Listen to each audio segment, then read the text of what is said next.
Hello, good afternoon, good evening, good morning, everybody out there, YouTube land. This is Moz coming to you with another episode of Moz's Toy Box Toy Photography Talk tonight, guys. And with that, we got our great panel with us, of course, that I need to unmute. And then, of course, welcome to the stream, Pablo and Mike. Hopefully, Pablo will move when he Hopefully. talks. Am I moving? This is in hand now, but it's Nope. just frozen. Now it's moving. Now it's frozen. I'm not sure what's going on. And now it's gone. Now it's gone. So, all right. I'll make sure I stay in nice, handsome poses every time I freeze. Yeah, just I forgot to change my shirt. Man. I'm wearing my I'm too lazy to get changed shirt that I wear when I'm off. It's all right. Hold on, let me do a Clark Kent, man. Hold on. You guys talk. And Sarah, this guy.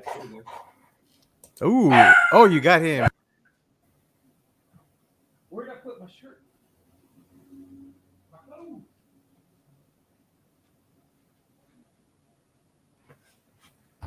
He really did leave. And Pablo's frozen. It's only me. I'm here. Oh, okay, right on. I'm like, it's only me. It's going to be a bad show. Oh, no.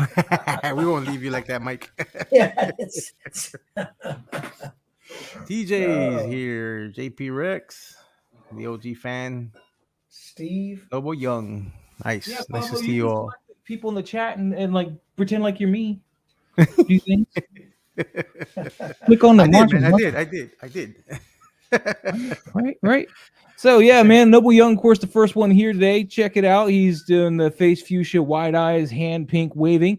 Yo, Maz, I'm here. Face fuchsia, poop shape, face fuchsia, tongue out. I like the translations for the Steve Morrow. emojis. Hit that like on the way in, of course, guys. Make sure you hit that like button. Subscribe if you're not already subscribing. We're gonna have fun today. We're gonna talk about some toys and some photography and maybe toy photography. Who knows? JP Rex in the house. Dude, JP Rex has been killing it lately. Everybody's really been killing Everybody's it. been doing it well. Yeah. OG fan when Star Wars was just Star Wars. He's one of our members, so he should be in the community tab at some point today getting his downloads because those are in the community tab. Let me know if they're working okay. Nice. I did a Boba Fett. It was an older shot. It was the Boba Fett for the phone wallpaper.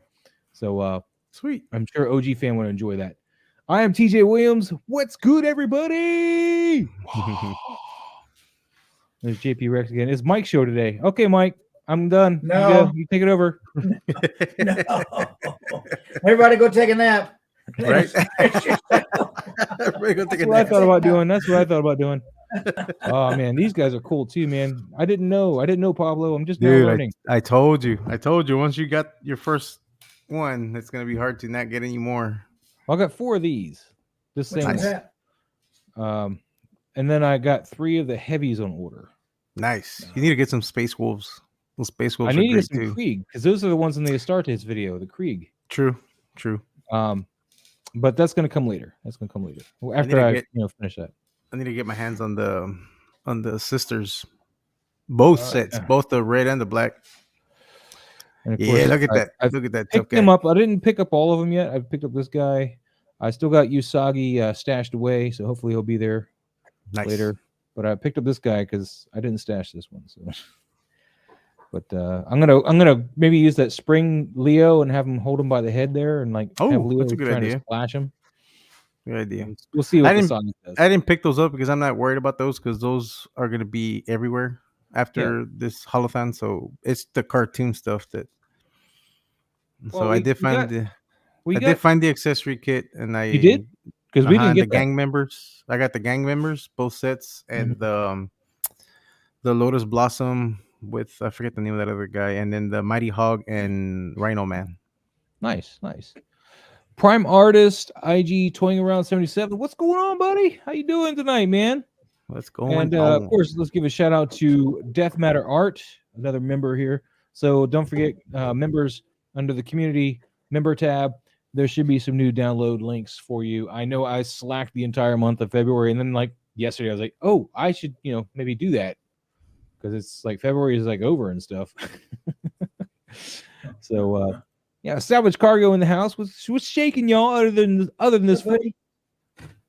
Oh snap! They're telling you access to. Oh snap! All right. Uh-oh. What happened? OG fan, let me figure that out. It's not gonna be during the show. I'm sorry, but I'll work it out. I might have to re-edit that post, but just stay tuned for that. But yeah, I don't know what I did wrong. But anyway, there's something else I got on order right now. Nice. What you got? What you got on order? From BBTS. Ooh. I ordered 2 of them. I'll show you what it is. Ooh, what fanciness did you get? I'm going to share it here, and then share it here with Michael. Just with Michael. Just with Michael? Only Michael's going to see it. Oh. He'll share with me a figure I know nothing about. Watch. I ordered 2 of those. Oh, you got 2 of them. Okay. Yeah. It's too bad they don't have the large one anymore. But yeah, you can get 2 of these. It says it works for all the scales, but I wanted it for the smaller scale stuff anyway. So yeah, no, it'll work great for the Warhammer stuff. I need to order another set. Just these walls like this, man. I want to build out this, make it a hallway kind of thing, and do some stuff. So we're waiting to do the real shot that I have planned for this group till I get this in. So nice.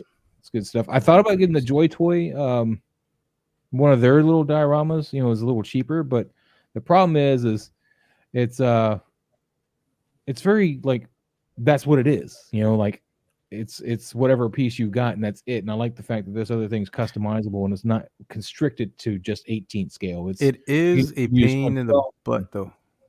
Sorry? It is a pain in the butt to assemble. Yeah, we'll work that out when we get to it. Like it is, yeah, it is very tricky to figure out how to put certain things on. That's what Don Prime is saying. Yeah. Something about the kid. I am getting down there. You zig when you should have zagged. Yeah, when I did those links, I said share and I got a link, and it didn't ask me like it did the last time if I wanted to share with people that had that link. So I got to go play with the rights on the Google Drive thing. Darth Matter, yeah, it wouldn't allow me. All right, I'll work it out, guys. I'm sorry. Winzo, what's up? Let's go, fellas. What's going on, buddy? What's happening? The Don Prime, that kid is super hard on the figures. Yeah, we'll work it out, man. We'll work it out. I'm not that worried about it. It'll be fun, you know. It'll be like those models that I built that were garbage.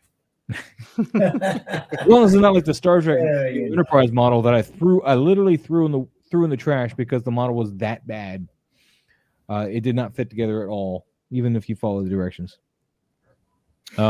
But yeah, you can use it for 112 Rogerio or 118th. They kind of work for that. And even if you play with the design, you can actually use it for 1/6 as well. But you got to like really work that. And let's see, the Joy Toy dials are great, and you can make different. Yeah, but the thing is, they're constricted to 1/18th. I mean, if I used any 1/12th, it'd be way too small. You would see that. So that was why I was like, if I'm going to spend the money on that, I'm going to get something I can kind of use for multi-purpose things. So what's up, Rampage Insane? What's going on, man? Yeah, definitely. Dude, I had to work today, so I didn't get any stories. I noticed that Pablo promoted the stream he was on yesterday, not today. Yeah, so I did promote us last night. For Trevor, who didn't even show up. I mean, what's up with that? I popped in last night for a minute on your stream, but I did it on my TV app, so you guys can't tell it's me. I hate watching stuff like that on my TV because I can't comment or anything. So you can't chime in and say like, no, it's all wrong. Yeah, you guys got it all wrong. Yeah, no, I can't do anything on there. So, but so who's all excited for the Mandalorian season 3? If you stay up late enough, it comes on at 3 a.m. East Coast, so midnight West Coast, or tomorrow is when the actual date is. Wednesday. Who's excited? Anybody here? I am. I know Mike doesn't care about the Star Wars. And look at my face right now. I thought you were just becoming part of the chair. Yeah. Did my face at least freeze excited about the show? Yeah. I don't know. You're moving around now. Oh, okay. Well, that's good. Healed. Yay! Praise Jesus. We healed you. We're healed. Yay. Yeah. It was only 35 minutes. It's gonna be crazy, man. That's crazy. 35 minutes. What's going on, FPJ? And yes, OG fan, Geeking Out 3 AM EST. If you guys want to watch it with, I don't know how they're going to do that watch along thing per se. I mean, are they going to just kind of be a black screen and you hear them talking about it for like the first 30 minutes while the show's actually going on? Yeah. Anyway, let's get into what we got today, man. We got a whole bunch of stuff going on today. If I can find the right window to work in, that's not the right one. Where is my window? Oh, it's right there. Derp, derp, derp. IR Smart today. All right. So let's go to tagged. Ooh, we got some good stuff right off the bat, guys. Good stuff, man. Yeah, Look at this. Really good stuff. What is this? The Pop fella, man. Is that a Funko Pop of the Mandalorian though? Oh, the Lego. All right. No, that's a Lego. Yeah, it's a Lego. That's cool, dude. That's really nice. I'm really digging that. The only real thing, I mean, Mando is obviously sharper, but it doesn't look like in focus sharp. You know, he has a haze. Yeah, he's got a good haze on him or something. I mean, it conveys the movement though, pretty good though. Pablo's like better late than never. To quote Ghostbusters, the Titanic just arrived. Thank you, Pablo. Sorry, man. Sorry. I got. Good, man. I've been pretty busy. So I might as well like do it now. Like get people in here now. So I haven't seen the Lego game for this, but Don Prime does mention an interesting. It looks like a cutscene from the Lego game. I haven't played the Lego game though, but there's a Mando in the Lego game. I guess I don't know, man. You just heard me say I haven't played it. God. I'm asking if the people's on here that know. I know you don't know. I heard you. Oh, okay. Well, don't let me stop you guys. What do y'all think? No, like I agree with you. I mean, that haze kind of takes away from the sharpness of the Mando, but he is in focus. But I mean, he conveys the motion pretty well. Like you can tell he's moving very fast. So there he is, man. You heard me talking Trevor. about him. Hey. I was saying that you guys betrayed me last night. You had your own stream, you and Pablo, and I was like, Trevor's just not even showing up. That's right. We kind of did it. We did it all. We said it all. We did it all last night. It was great. Nothing left. There's nothing left to say. Trevor, man, I'm on the Joy Toy train. You're on the what? The Joy Toy train. Oh, sweet. Welcome aboard, my friend. Welcome aboard. Yep, welcome. Started with this guy. There's no going back after that. Can't hear anything. I don't know what's going on.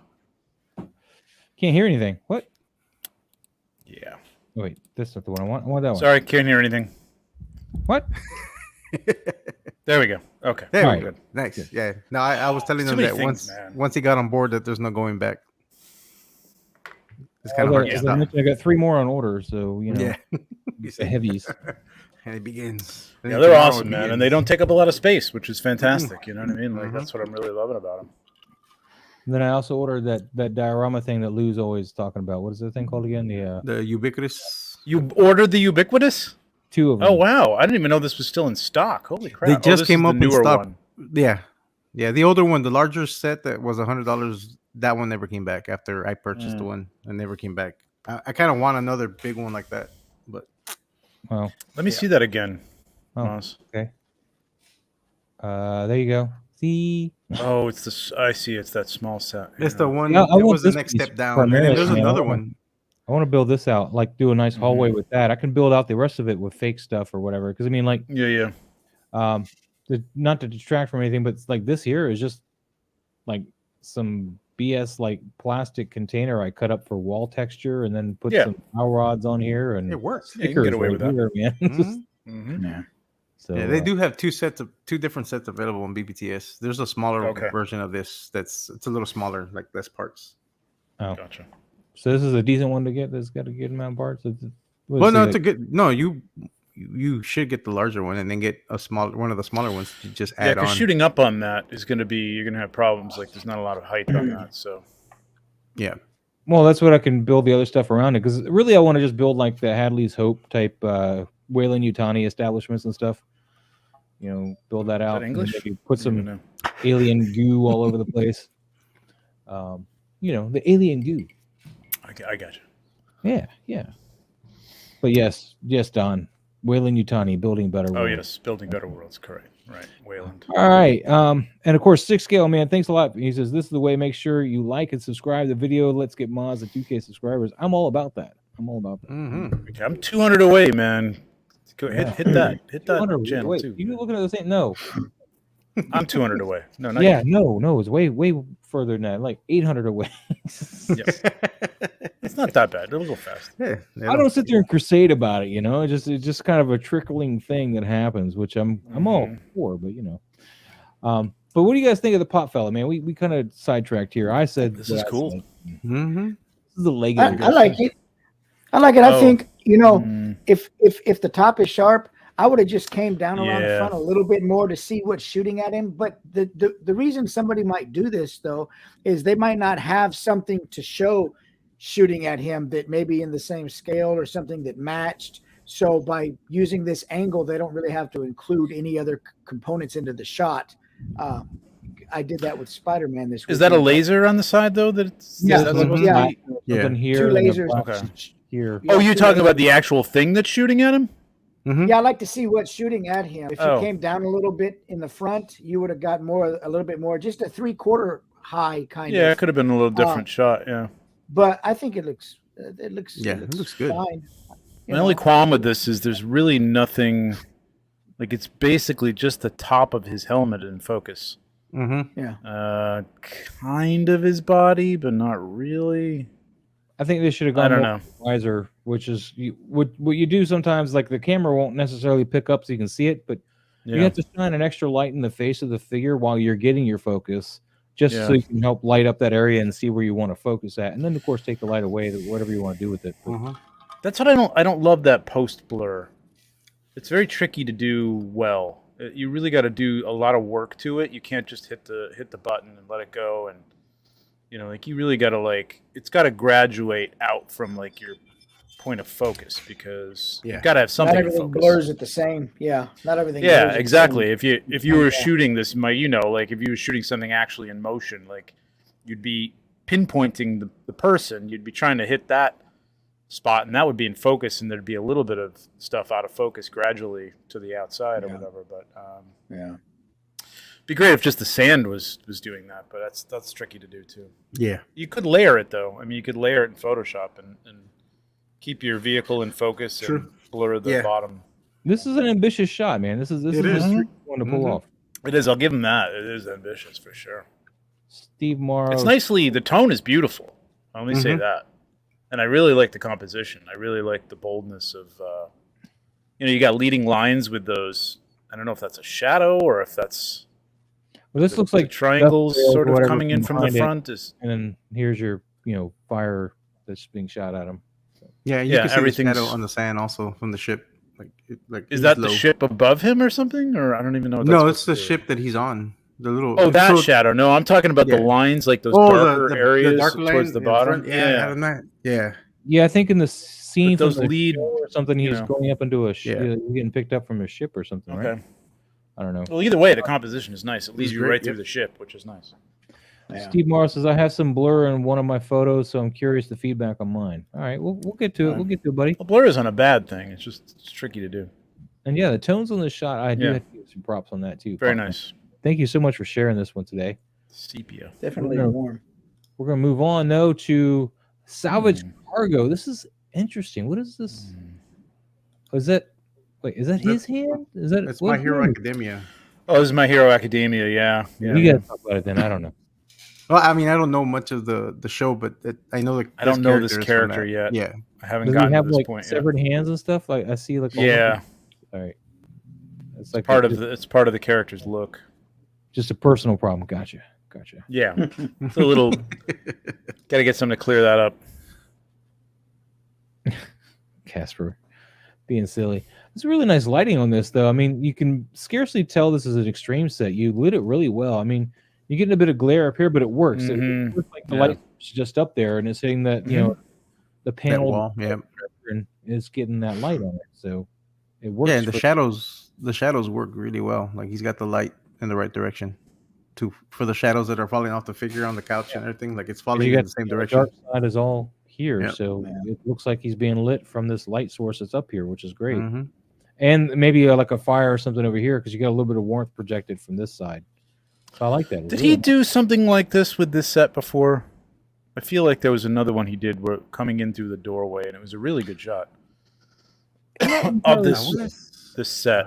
I would have liked to see a little bit more of that wall on the left, just a little bit. Like it feels like it's almost a mistake. The little light, like it turns a corner and then it's like lost. He's got a far column colors or something here. What's that?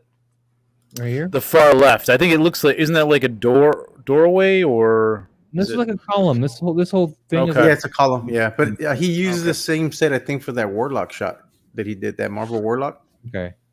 I don't remember that one. I don't remember Warlock, but I remember a shot that was similar to this that used this woody extreme set. It's a nice one. It's a nice one. I like that chair. I don't know what this means to the character. I mean, knowing a very little bit about My Hero Academia. I mean, they're angsty kids sometimes. I'm not sure if there's a story here or it's just a cool shot of a figure. Yeah, I haven't even started watching My Hero Academia. It's been recommended, but I haven't. It's good, started. Man. It's like kind of anime X-Men. Yeah, that's what I heard. That's what they keep referring it to as. So I haven't. I haven't watched any of it. I've been rewatching Yellowstone. If that makes any. Am I cool? Do I get cool points for that? Yeah. Logo Lou says, "What's poppin', people? Sorry I couldn't make it today. Just woke up and have to do some family stuff before work. But hit that like button and follow everyone on the panel." Thank you, Lou. Thank you for coming in and telling everybody what to do. You bossy little. Trying to think of other words, said mean words. Somebody got a little handsy. That's funny. I had this Funko Pop. This is not a Funko Pop 6 scale. This is a figure. See? Yeah, but he had the Funko Pop. I know. Okay. It was a joke. I was only kidding. I get it. I'm a little tired. My energy and Wilder without screaming. 29 people in the chat though. So nice light on that one though. To summarize. All right. Now, this is a nice pose on this. We were just talking about this last night, Pablo. Yeah, we were. Trolls. This is a beautiful shot. The lighting on this looks like he's kind of superimposed on this background / foreground even because like he's got this weird like mask. Yeah, weird masking on the snow. Yeah. Here. But luckily my eyes don't get my eyes don't direct to that though. Because it's so bright. Yeah, I think that's photoshopped in there. It might be. You can see a little line around the whole thing. Yeah, you know what I mean. If you look at it, like especially on the loincloth, you can see it also. Yeah, and on that aberration, left arm, all the way down the left arm is like a very dark outline. But the composition. I mean, it's pretty nicely done though. I mean, I gotta say. Oh yes, it's pretty good. I mean, you know, I would work a little bit more on the masking. And softening those edges. Yeah, I mean, like especially stuff that's out of focus, you can get away with like just a little brush to take that off, a soft brush, and you can make it look pretty good. The sharper areas, the stuff that's in focus, is trickier because you got to get a sharper brush and really like kind of go over it. But it's pretty good. Pretty cool. Nice. I would love to see this. Salvage Cargo just did the Boba Fett one. Yeah. Right? This one too. Okay. Yeah, he did that one. So we know he knows what he's doing. Mm-hmm. Yeah, you got a set here. You could do a set with this though, man. Like get some white felt, and you could do the digital background like you're doing here. But yeah, it's a nice sharp shot though. It is. Yeah, you got the colors pretty well with him, man. He's a little brighter than the scene though, but other than that, yeah. He's matching up pretty well. It doesn't blend. Exactly. Yeah. All right, Salvage Cargo. We're going to move on. Nice. Thank you for sharing that, of course, again. JP Rex. We got... Wow. Okay. JP Rex, we got some Jurassic Park. Look at this diorama, man. Yeah, this is nice. That is awesome. Now, is the...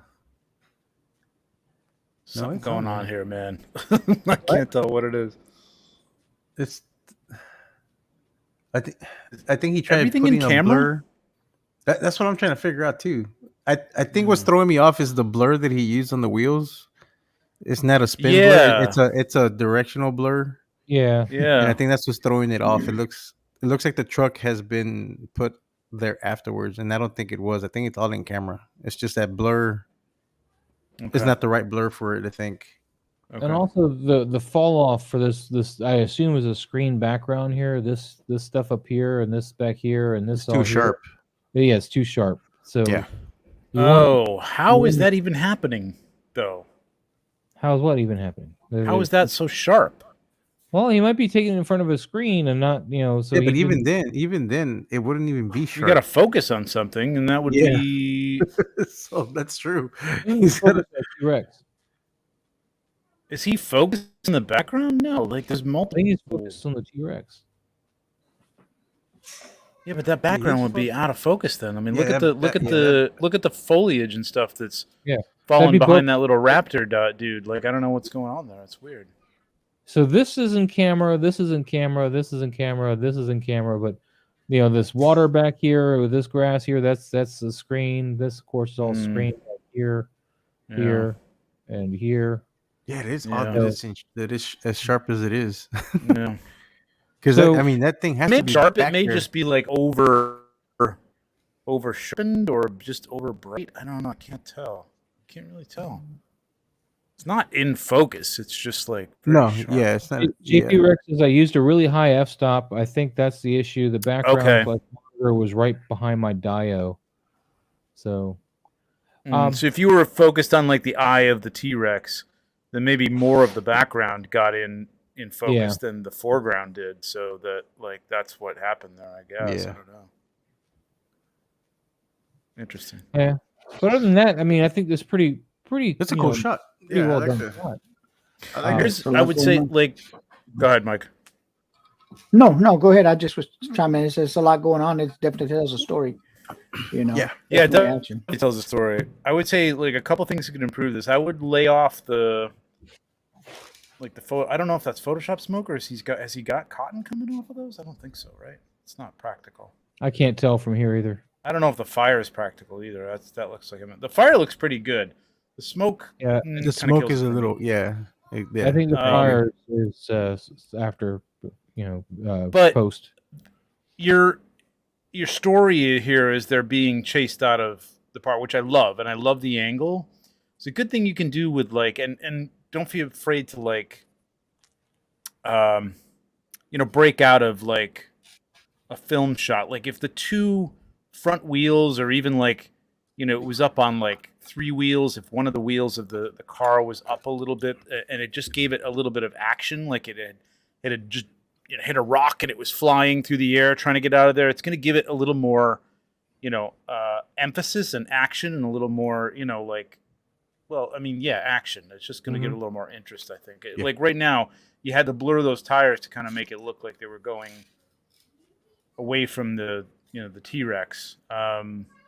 Lift up the tires or something like that. Just put something underneath there or something to make it look like they're really flying out of there. Instead of what blur you used here too. I like that shot you did with the vehicle where you have, one wheel really high up in the front and three on the other ones, angled back. It's a good trick with vehicles because it really is something you see it in movies when they do the off screen, they do the ramp and then they come. I don't know how the hell you do that in real life. Actually, I don't know how you get that that kind of air, but it looks really good. It looks like, oh my god, this is in motion and it's flying. You know what I mean? So.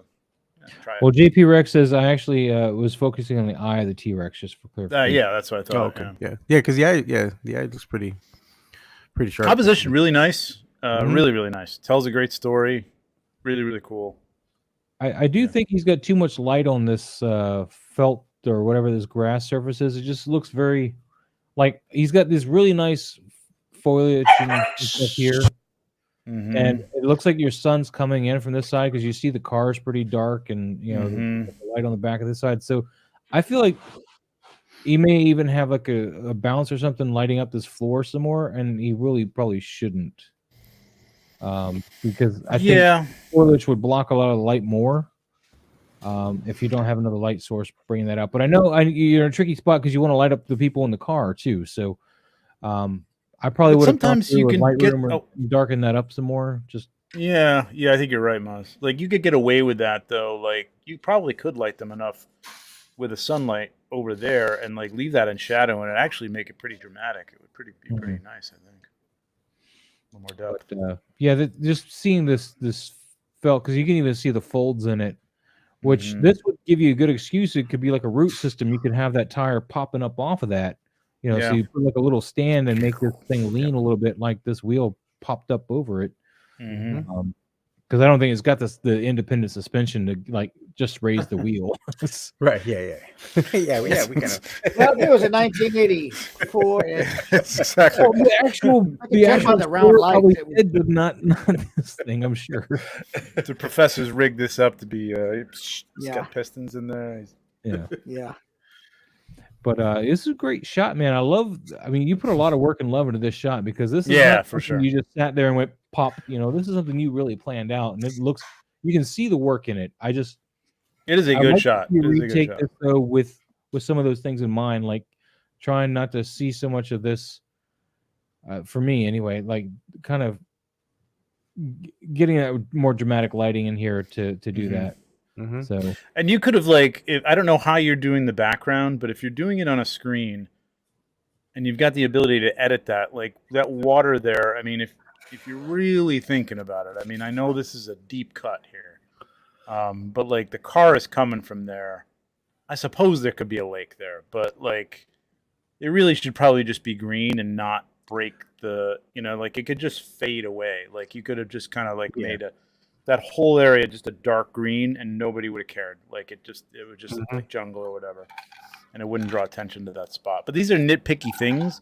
But this is the kind of stuff, like if you want to take it to the next level, look at it in all detail and think about that stuff too.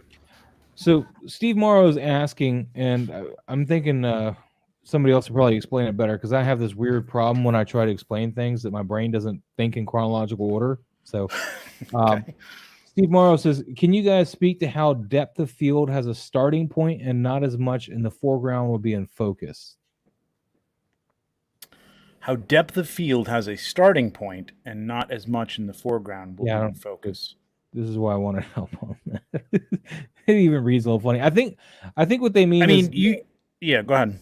I think what they mean is, depth of field is like a sliver, and depending on how open your aperture is or how close it is, that sliver will either be really small or gets wider. But it's not like it starts and goes back. It's just like it's literally like like Moses parting the Red Sea. That's this much, and then whatever's in that is what's in focus. So your focal point is here, and if you've got a very narrow focus, you're going to have this much in focus, and then a lot of it's going to be out of focus, and then as you widen it, that's going to be more in focus. F22 or something is going to be like this much stuff is in focus at your focal point here. Now, whether it drops off in the front or back, it should be fairly even, but I guess that depends on your lens you're using. And that also does depend on the lens too, because certain lenses will have a wider, like even though the depth of field, like say on one lens you're shooting at f22, and then you pull up another lens that's got that many f-stops, and you don't have nearly as much in focus. Well, what kind of lens are you using? Because that's going to dictate as well how that operates. Not every lens is going to give you that same amount of focus. It could be the width of the lens too. Yeah, exactly. Yep. So, a good way to practice. A good way to practice is just take an object and then test each f-stop. Look, Pablo, if you can move, I can't take you seriously. Am I frozen again? Now you are. Are you serious? Sorry, I had to correct it. No, it's okay. You know what? I'm going to use my little icon. There.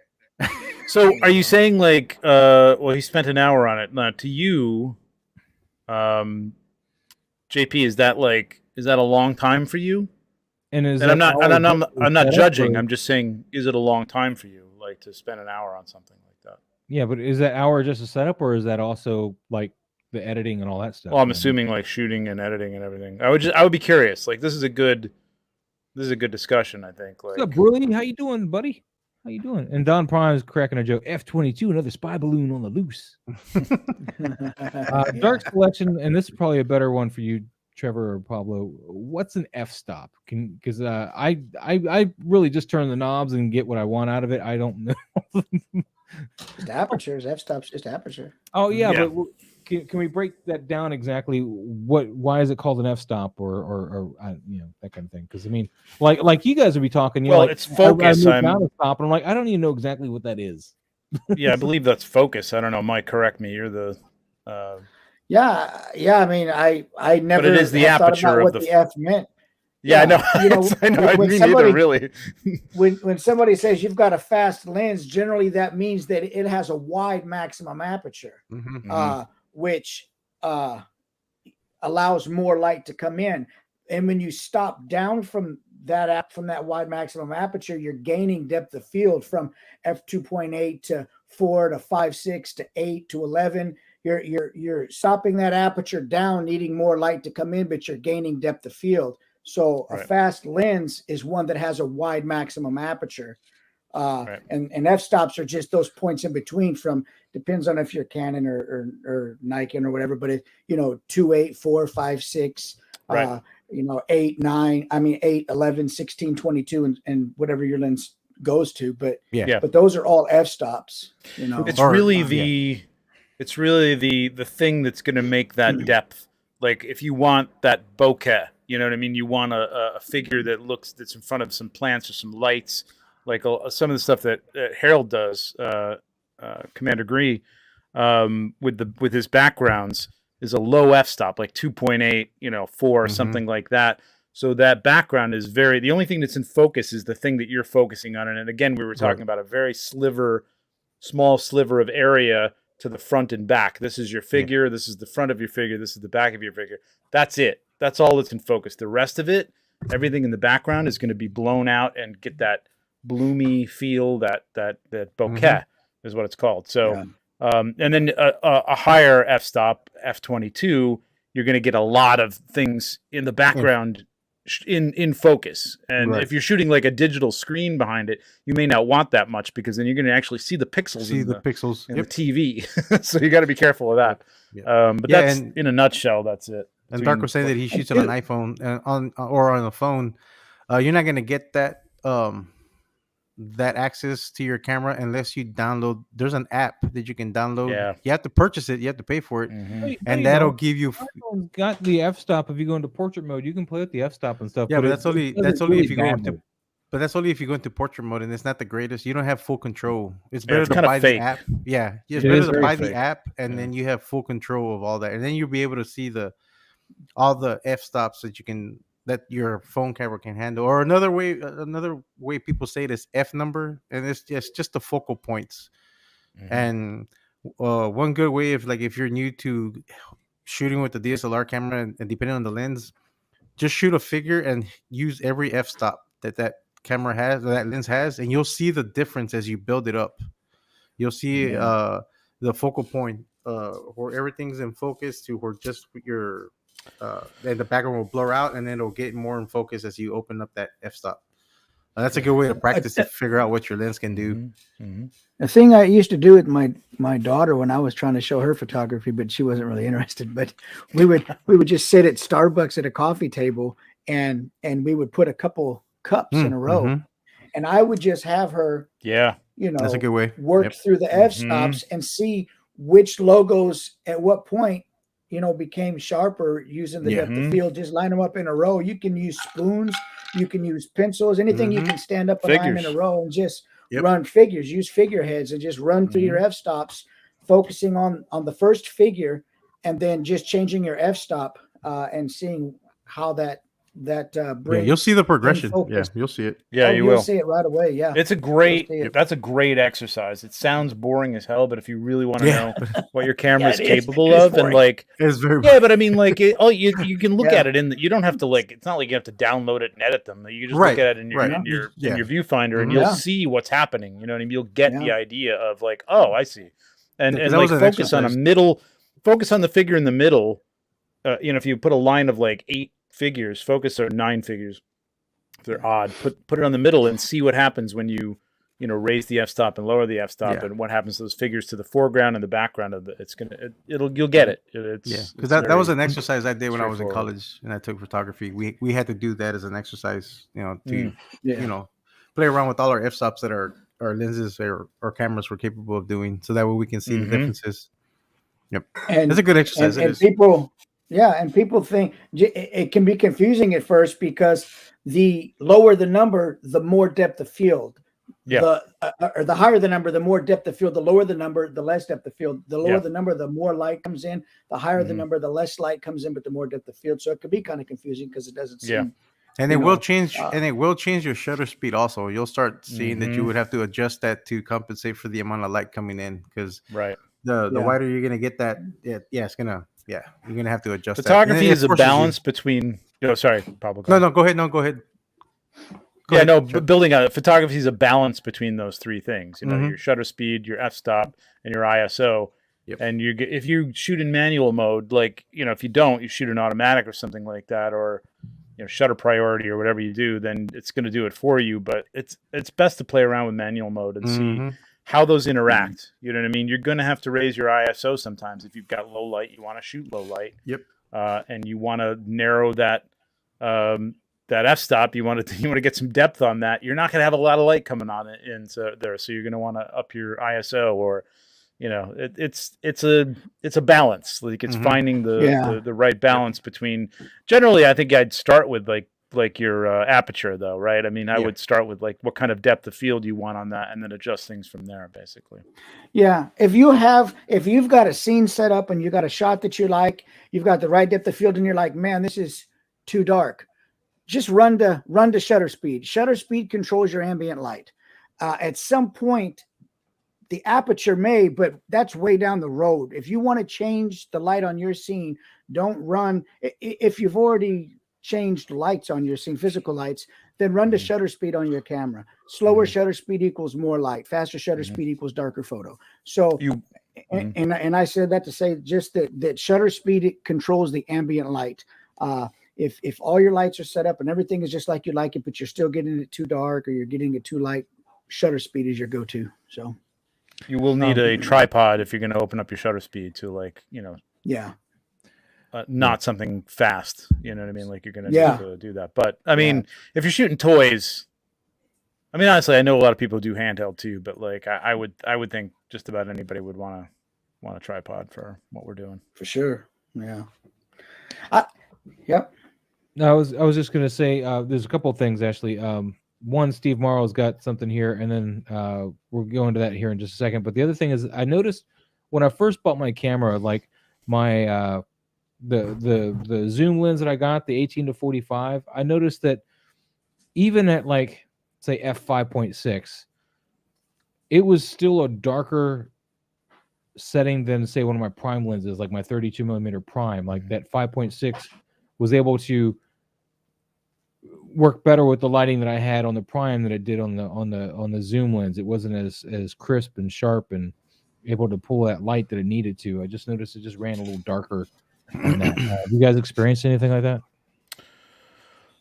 The darkness, sharpness for sure. I mean, in general, although I have a great variable lens now, that's hard to tell between that and a prime lens in terms of sharpness, but yeah, I could see that. I mean, it's just I think that depends on the lens. I think you know what I mean. Like I mean, the prime is just balanced to handle certain things, and when you've got to flip from depth to depth, it's like it's just not as newer lenses I think are better at that. But like kit lenses, you're going to get a lot of softness, and it's going to be tougher. You're going to have to add some light to that or bump your ISO up or something. I can see that. Yeah, I can totally see that. Yeah, if you're using a kit lens, 18-55 kit lens, you're definitely going to get a difference. Yeah, I quickly replaced that.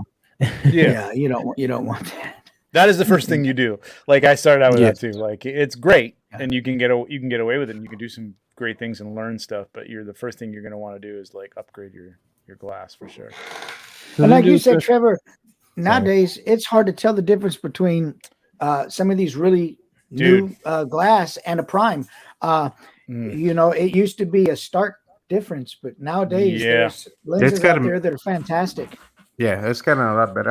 I'm extremely happy with the new one I just got. So Yeah.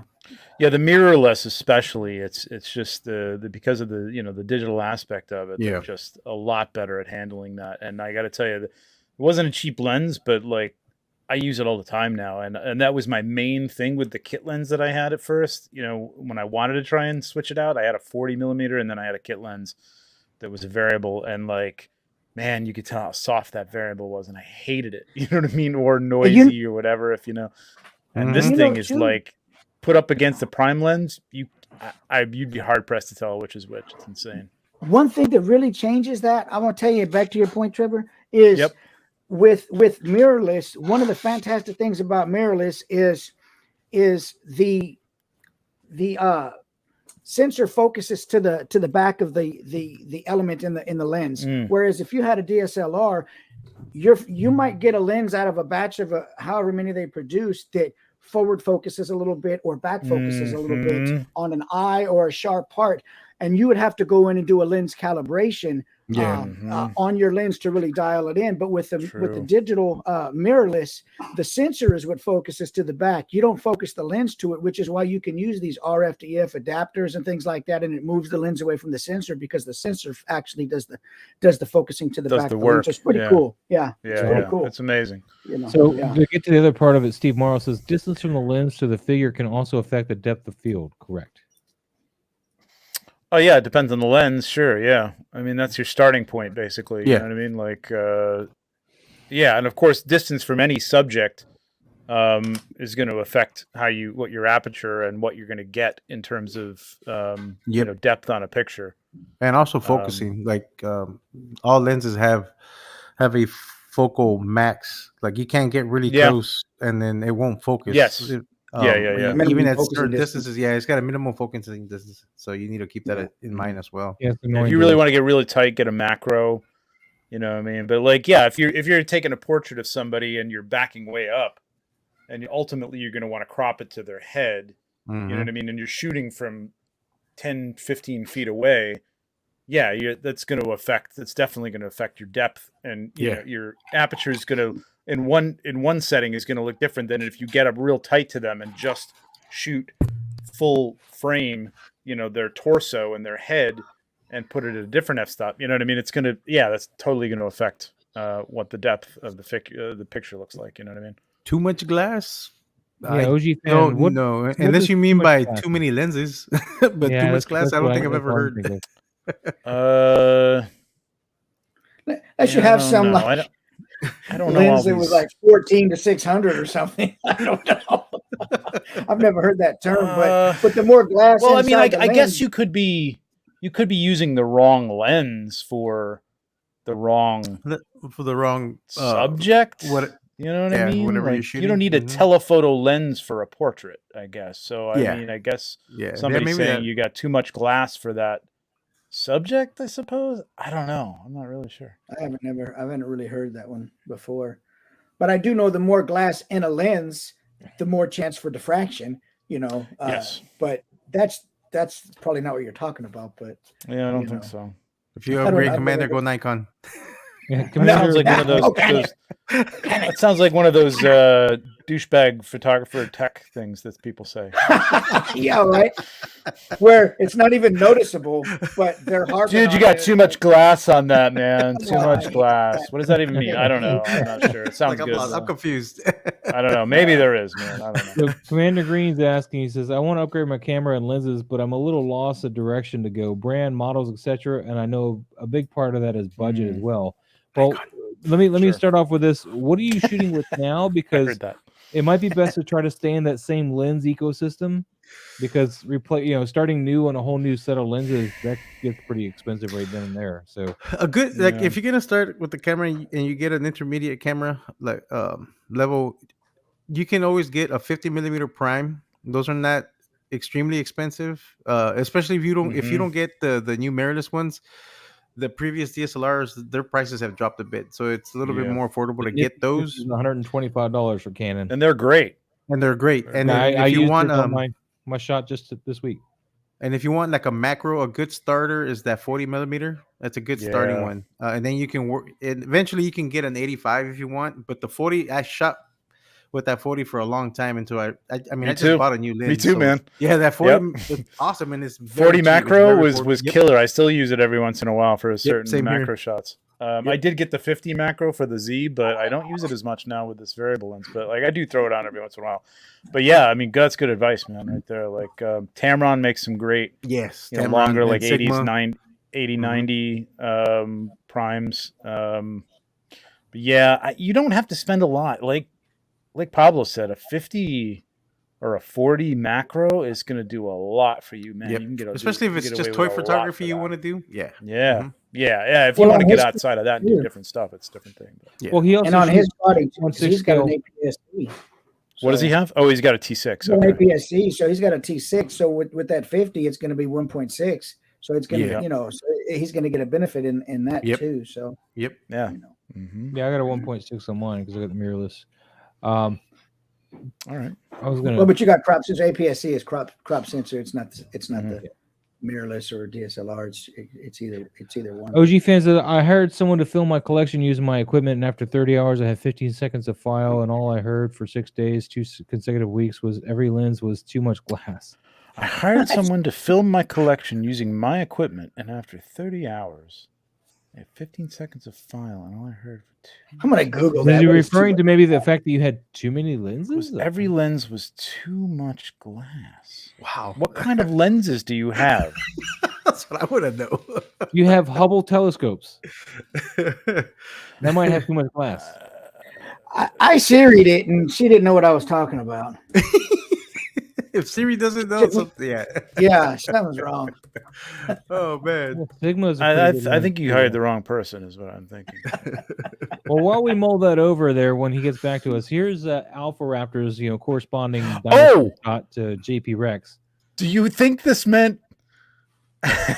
Listen, do you think this meant like you have like the details, like it was? Was that too like much glass? Like he was like you have too much glass on your collection or something? Or yes. Oh no, he said every lens. No, he said every lens was too much glass. I don't know, man. I don't know. I'm not sure. Weird. He says that he's using a Nikon D850 and all the lenses from 11 millimeter to 350. Well, you lost me. Well, what, did he have too much to choose from? Like what? I mean, what the hell? Like pick a 40, 50 millimeter. Or millimeter, and like milliliter is a whole different thing. That's what I need right now, actually, to fill up. Talking about some whiskey. I need about 50 milliliters right now. No, but like a 50 millimeter, and like, what? I mean, if you had all those lenses, like, what the hell's the problem, man? That's weird. Sounds like a noob to me, man. Yeah. All right. So or he screwed up and didn't know what he was doing, and everything was out of focus, and he just told you, like, oh yeah, it was your lenses. So here we got Alpha Raptor. Nice. Let's move on to Alpha Raptor for a minute. Let's try to keep this moving a little bit. I like the lighting here. I like it a lot. I don't know if the focus is soft or is it the figure, but I think it's the figure. Yeah. In the face here. But I love this cut off of the shadows over here on the floor, particularly in how you can still see the foot of the raptor. And I like this whole shot. I think this is a background that they're using though, and this is the cutoff point. But I like the use of the shadow here because it makes me think that that's the shadows cutting off. It matches pretty well. It does work. It does work for the background.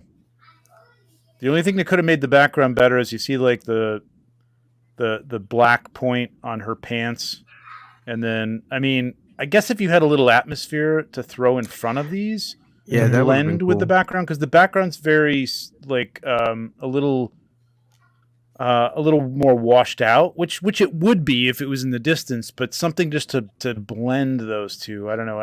It's pretty good. I got to say the lighting is pretty well matched. It'd probably be a little bit brighter that where that opening is towards the back would probably be casting. It looks like sunlight. A lot of. Yeah, that would be your light source, by the way. If you're doing this again, Alpha Raptor, your light source is coming in through that door. Your predominant light source. You may have a light on. You'd have some bouncing for sure. Yeah. It's just that I think it's those black points that just kind of like make it separates it. You know what I mean? Too much almost. That and this is a smooth floor, and you can see the pebble or whatever texture back here, so you got to keep that in mind too. Yeah, I mean it's in shadow. It's hard. It is highly hard to tell until you pointed that out. But Yeah, I was about to say the Now, same. now you can't help but see it. Exactly. That's where I was living. Now, welcome to my world. Well, they could Thanks, be Maz. standing on a different floor, Maz. Like Yeah, Maz. Could be. They could be. Yeah. Sure. Then you can rest easy. I don't know. What What do you guys like? What do you think it is? That's like, is it? You think it's that contrast? That's like. Now that breaking you're from the mentioning it, I background? am seeing it. Yes. So I don't know. Like something in the background, something should be that same black level. You know what I mean? Like something just to tie it Yeah, all you're in. right. Because I'm trying to look around and Not everything, but just a corner of this machine or something. I don't know. I mean, like the only thing that looks but not close quite. enough to that black is that one black area by the raptor's leg in the background. Yeah. No, Yeah, up, yeah. Maz, a little higher. Yeah, Maz. yeah. Right Mhm. there. Right that, there, that- yeah. Yeah, This that is almost- spot. This has got a little grayer to it though, and this is more of a black, warmer black and colder black is how that is. I think. But that Yeah. black matches her pants, so that's what I'm saying. Like that's the. You know what the only- other thing is? The other thing is that background is fairly. Look at how much detail you can make out on like the lamp in the background, and then the raptor's hand, the forehand is like out of focus. Out of focus, yeah. Like this is where we're going back to depth. Like I think if you had a little bit more of an higher aperture, you would have gotten more of that in depth, and it would have matched the background a little bit. You know what I mean? If you want the background to be out of focus, blur it in Photoshop or something first, and then if you want to do shallow depth, then that background will match. But right now, that's what it is. That's what's standing out to me actually. Right now, it's like Yeah. the depth. Yeah. I think that's what it is. Awesome. Throwing us off a bit is the depth. Is it? Yeah. Mm-hmm. Awesome. Well, thank you for sharing that with us, Alpha Raptor. Let's see what we got next. Smaro Stevens, we got Toy Story. I was having a debate with somebody at work today about Toy Story and Cars, which was the better of the two Disney animated movies. Really? Who was this wacko? Yeah, What side did you take? I took He said Toy Cars? Story, man. Yeah, of course. You know what It's a I am? no-brainer. You're Brandon, sane. Going off topic again. I am so surprised that they're gonna do a fifth Toy Story Are they film. doing a fifth? No. They're doing a Jeez. fifth. Yeah. Yeah. The poster should be shaped like a liquor bottle, a fifth of a liquor. Like I mean, the fourth one didn't need to be done, but it was a good story. Like it closed great out for that you. chapter. It's okay. But yeah, I don't know if they need a fifth one. I didn't see the fourth one yet. I haven't seen it. Darkwing Collection, he's making us all jealous right now. I have the opportunity in April to meet Katie Sackhoff at Australia's Supernova Comic Con. What would you guys recommend to get signed? Ooh. Hot Toys Bo-Katan would be one possibility. I'd get the helmet, man. Yeah, I was going to say the helmet. Yep. Black Series helmet. Yeah, but something Bo-Katan, because I don't think there's really anything Battlestar Galactica to get her to sign. Battlestar Galactica. And there's definitely Great, nothing but- really Halloween to get her to sign, although she was in that really bad Halloween one. It was one of her first movies. Yeah, Bo-Katan's going to be the thing. I mean, I love Battlestar Galactica, so I'd find something there. But I mean, the obvious thing is to I'm get sorry, the you helmet. mumbled that. What was that about Battlestar Galactica? Is I love it. It's Okay. fantastic. No, It seriously, sounded one of like my it was a favorite. fan. No, one of my favorite things ever on TV. Okay. I remember and I going loved to her in Universal that, but I mean, Studios. now she is Bo-Katan, so like, Yeah. What's It's that, kind of Mike? hard to see her. I remember going to Universal Studios and seeing the Battlestar Galactica. I used to watch that all the time, man. the That was original one or great. the remake? The original one. Oh yeah, the original one was the original one was good. Yeah. I liked it because of at the time there was nothing else like it on TV. So it was Yeah, great. it was great, man. And then of course the Bear McCreary music too, man, just awesome. Well, Yeah. Oh yeah. that rendition they did for All Along the Watchtower, I love that one. Actually. Oh my god, so good. Yeah, it was incredible.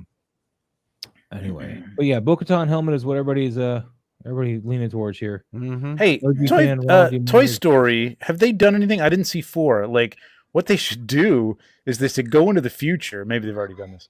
And there should be, like, a company making remakes of the Toy Story figures, right? Like, just like That'd we're be buying, cool. like, nostalgia, right? Yeah. You're hired. And like, Yeah, dude, man, how great would it be to like see the original Woody come back and there's some new Woody who's like muscular or something like that. It's like, he Woody or something like that. That'd be amazing. That would be cool, actually. That's a good concept. And they have to battle the knockoffs or something. Oh my god, that'd be so cool. That would be cool. Great. All right, so let's look at the picture here. Let's give this a little love here. Let's see. We got another frame there. Oh, there's a beast behind the here. scenes, yes. Let's look at that real quick. Loom cubes represent. I don't have that. Very nice. He's pointing at something. It's a bird. It's a plane. It's donut holes. Ooh, I want some donut holes. Yeah, me too. Sure. Yeah. Now you made us all hungry for donut holes, man. You gotta order us all donut holes. Yep.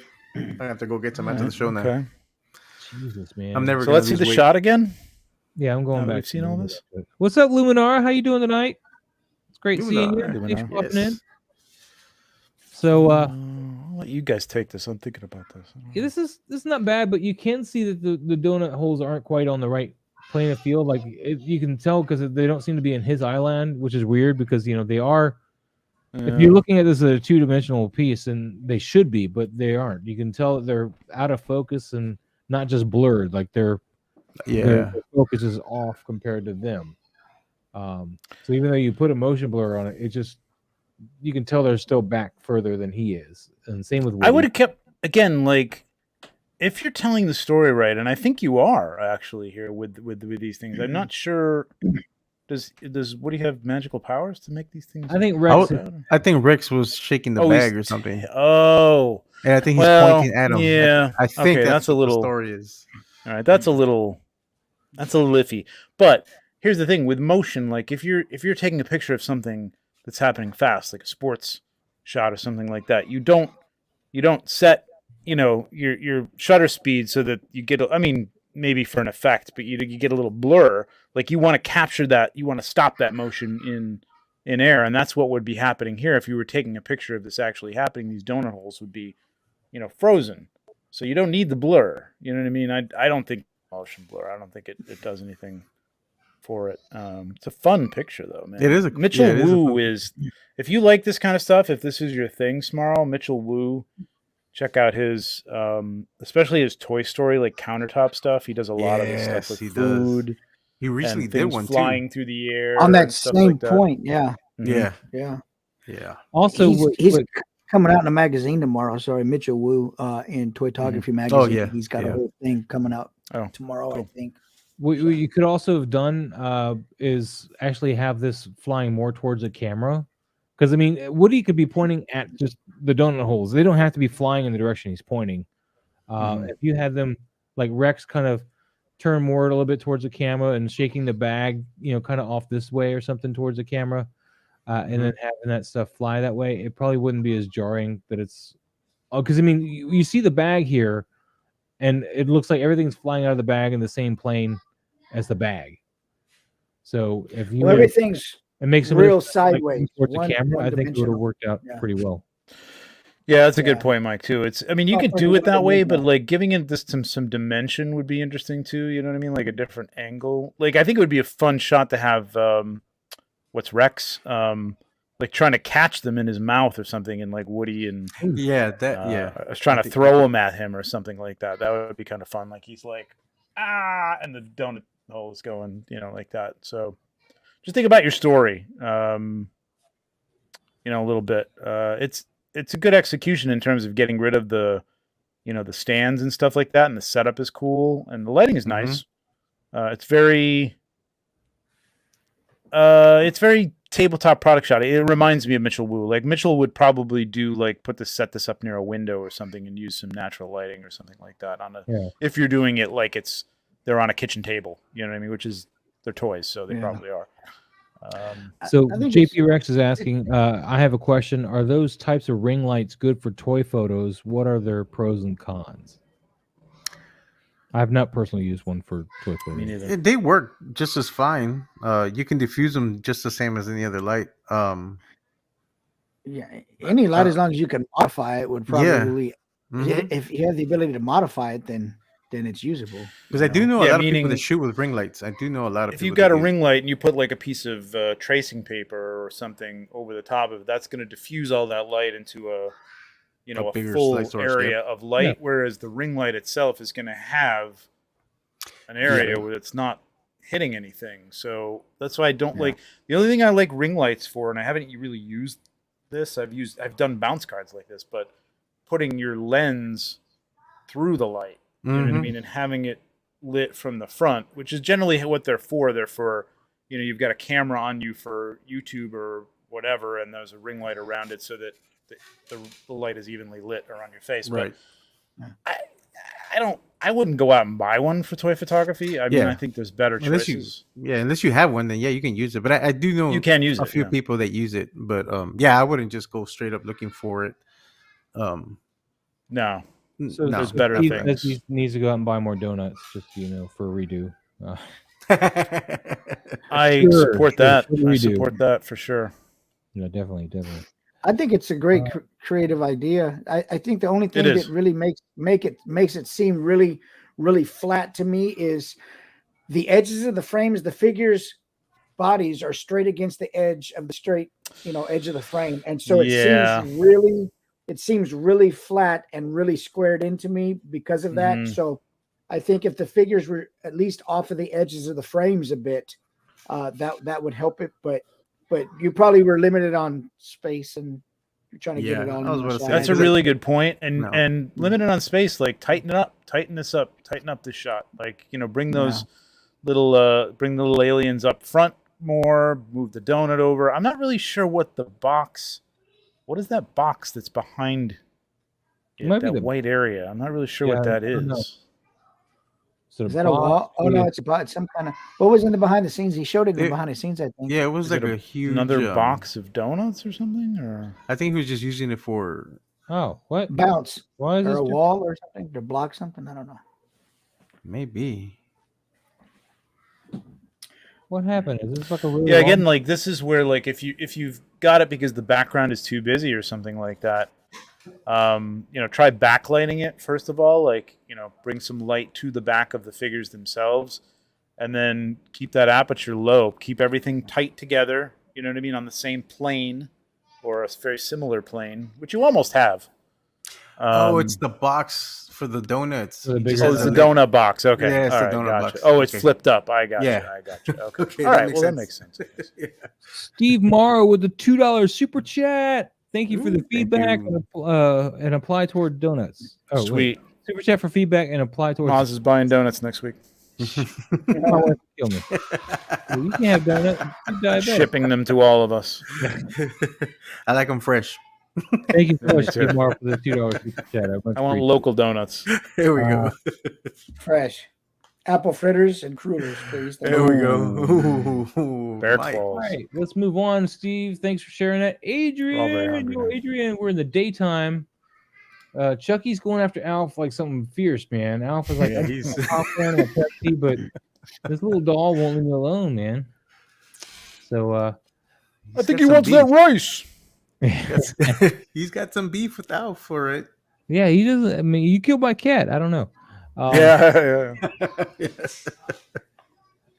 It's a cool shot. Is the knife backwards? It's hard to tell. I don't know.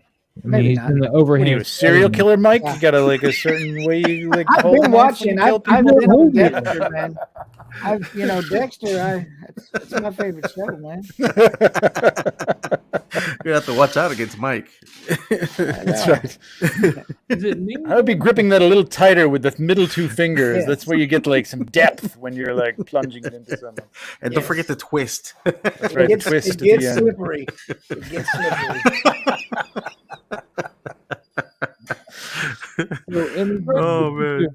I feel we got a lot of dead space here at the top. Yeah. We need, and then I feel Chucky might be a little blown out. Like just in general, see how he gets some nice shadows on Alf here. I know he's leaning over, but you don't really have that on Chucky. There's a lot of lighter shadowing on his face, but it doesn't. It's like he's just really like the sun's right on him or something. I don't know. It feels like they're lit like separately. Independently. Yeah, I was about to say that too. Maybe they are. He might have a snoot on Chucky. And Yeah, because he does have a hot spot maybe. right here on the cheek. yeah, Maybe that's what it just a is. little. It's a little hot. Or the light is just set up behind Alf and just isn't hitting him at all. Yeah, true that. If you crop this to just to the left, camera left of Chucky's arm and brought it like down, like literally chunked off about an inch on the left and like an inch and a half on the top. The way I'm looking at it, I don't know if it's an inch or not, but like that would be a nice tight shot. That would be interesting. Yeah, and then maybe tone down the sky a little bit because it just seems way It too could be an bright out extremely bright day, Moss. there. Yeah, is it really? It's like noon on a Friday. And Well, it Alf can is be, trying but to- like, look at where your light. See the light on the left of Chucky's face? That looks right. Yeah, it does. And then on the right, it's like, where is that coming from? Like, True. that's the sun over there. Like, what is this light? Yeah, because that's You can only have sunlight on one side. Like, you can have some bounce light so that like the shadow is a little lighter, but like you really have to have the sunlight coming from one source. Yes, happy Turtle Tuesday. Turtle fanboy says Happy Turtle Tuesday, everyone. Anyone get any holothon turtle stuff over the weekend? I grabbed the Red Ronin variant. I'm not fond of that variant. I am not fond of it. The thing I've gotten so far was this guy. No, it was a happy Turtle Tuesday for me because I was able to find some of the stuff I wanted. Dude, I'm stoked because you're all like hitting me up. I'm like, dude, I have nothing here. Dude, none of the employees at the 5 targets within a 30-mile radius of me knew what the holothon was. You ever got Usagi? I got that one stashed somewhere. Oh, you got the signature edition too. Oh, wait. Yeah, but he is- signed like a card. I thought he was going to sign the box. How do you know which it's a is- signature edition or is it just a random thing? No, I bought the signature edition. I'm pretty sure. Because you bought it online, right? Yeah. Yeah. I don't even Okay. remember. I was in a frenzy. It was like I just like clicked A on frenzy. something and bought it. I was going to. Like, what did I buy? What did I spend money on? I don't even know. I'll find out in a few months. Find out when Yeah. he gets here. I got a Red Ronin and a Usagi kind of sitting there waiting for me to buy it. The problem do with wanna this get figure the- is I want to do a black and white. I want to do like a whole environment made up of black and white. Like I don't want to shoot it in black and white. I want to like actually have like Yeah. white trees Same with here. black bark lines. Like I don't know when the hell I'm going to get to that, man. Yeah, that's what I wanted. Set That's myself up why for I did trouble. not. That's why I didn't pull the trigger on that one yet. Yeah, I should have just got And then- the regular one. Whatever. And It's cool looking. what I really want them to do, and I'm hoping they do, and I'm hoping that the image that's on that box is a teaser, but there's an image of Usagi in the full samurai outfit. He's fully samurai armored. He's got the armor of the There samurai is on the him. box. I think it might be in the insert or someone. I know someone who got that signature edition has got a different image of Usagi, and he's got the full samurai armor on him, and that's the variant I want Oh wow, as a figure. That would be cool. Yeah, it looked pretty nice. We'll I was see what man, happens. I hope. Yeah, I know. All right, we're moving on for more Adrian. I like that one. Again. Well, that's Better. a cool one. Yeah, Yeah, I like that one This is better. interesting. they almost look like they're coming out of a portal. Doing something with something, and Alpha's like talking to him about something, and something like, "Hey, do you want a Pepsi?" Ooh, Oh, Well, Yeah, he's interacting with a lot of different people. I'm liking this one even better than the Stormtrooper. Nobody good actually. Stormtrooper looks like Hey, this thing looks you really look a little heavy. thirsty. No weight to it in his hand there. But he's offering the Pepsi to everybody. Look at that. Look at that. He's nice. Stormtrooper's like, "No, I like Coke," and then the Predator's like, I would have shot it down. I like green shirt personally. Throwing it back at Alpha's face. I was like, no. "Okay, Adrian, you handled your light a lot better. It seems a lot more natural in these shots than it did because it was just." Yeah, this is much better lighting wise for sure. Mhm. But you do have a weird cutoff. It's like they're on a beach. Is that the water down there? Could be, Mouse. It could be. Could be. It could be. And they're in the same exact spot. I mean, at least there's a little bit of yellow. Like And there's the Stormtrooper's head. It's- it's a rough beach with some There's a radio skulls there, hanging out too. too. Yeah. I wonder Plus what the Predator just dropped the skulls. Like, ooh, Pepsi, nice. Yeah, but we should have left the Sweet. radio there because it's like the exact same spot. It would have been great if you add a little blood to the sand here, and left the radio like he dropped it in the sand, and just the skull he dropped that for the Pepsi now. Yeah. Cool Pretty story. violent. Adrian, get on that, Pretty man. violent, Get on pretty that. violent. It's awesome. Good lighting, Adrian. Very nice, very nice. I like this. I mean, you even made his shirt look really natural here. Excuse me. Mm-hmm. Yep. Need blood. Are you a vampire? What happened? So, good stuff. I still need to shoot this guy. I haven't shot this predator yet. I got him pretty early on too. I was like, nice, solid stuff. Any other comments on these, or we want to move on here? Yeah, there's nothing I can really add to it. I mean, I like the lighting on it a lot. All right, move on. Yeah, well, no, it's just a nitpick. But Adrian, did you put another shot of like almost the exact same thing but different? Like this is him handing him the Pepsi, like before. Yeah. What? Oh my God, you killing me. Yeah. Oh, they're trading. There you go. What is that? Oh, you traded him the skull for the Pepsi. For the Pepsi, that's an even trade. Yeah, so did he pick up the skull from the ground to trade for the Pepsi? I don't know. See, all right, like you got some panels here. This is good. This is pretty cool. This is a cool little concept here, man. So I would have had like Alf like with his back to him, like waving to him or something like that. Yeah. I like the cute story sequence, I guess. Now at least I understand the story. Like this tells a better story, I think. Yeah, but I agree. I feel like you need some more in the sky, though. The sky is just very kind of just overblown out. I mean, I understand that you're trying to make a daytime shot out of something. It could be an alien planet that he's on, and you know. I guess, yeah. So that's what I'm getting out of that shot. Like he's not on Earth. All right, this is before he gets to the family. Gotcha. There we go. Yeah, he's on Melmac. It's an alien bar. Was that where it was from? Melmac. I forget. Melmac? It was Melmac, right? I think so. I believe so. Or was that where Mork was from? I don't remember. This is no, he was from Mork. Shot here. Mork was from Mork, yeah. Yeah. I kind of like this. Cool. This is a cool shot. One over the zoomed in version, personally. Yeah. Okay, here's my. All right, I'm gonna be a douchebag. Go for it, Trevor. Like Maz is like, yes. No way. You're gonna be I'm zoomed into the picture, man, and then you zoom in on me, and I'm like up my own nostril. Zoom into the picture unless I do that. Jesus, that didn't do much. Oof. Okay, that was frightening. Good God. Maybe correct me if I'm wrong. But so they're like in a bunker, hiding behind a wall or a broken wall or something like that, right? Uh-huh. What are they? Who is on the other side? It looks like a wall. Like there's nowhere to go. Like it looks like their back is up against a wall, but they're hiding behind it.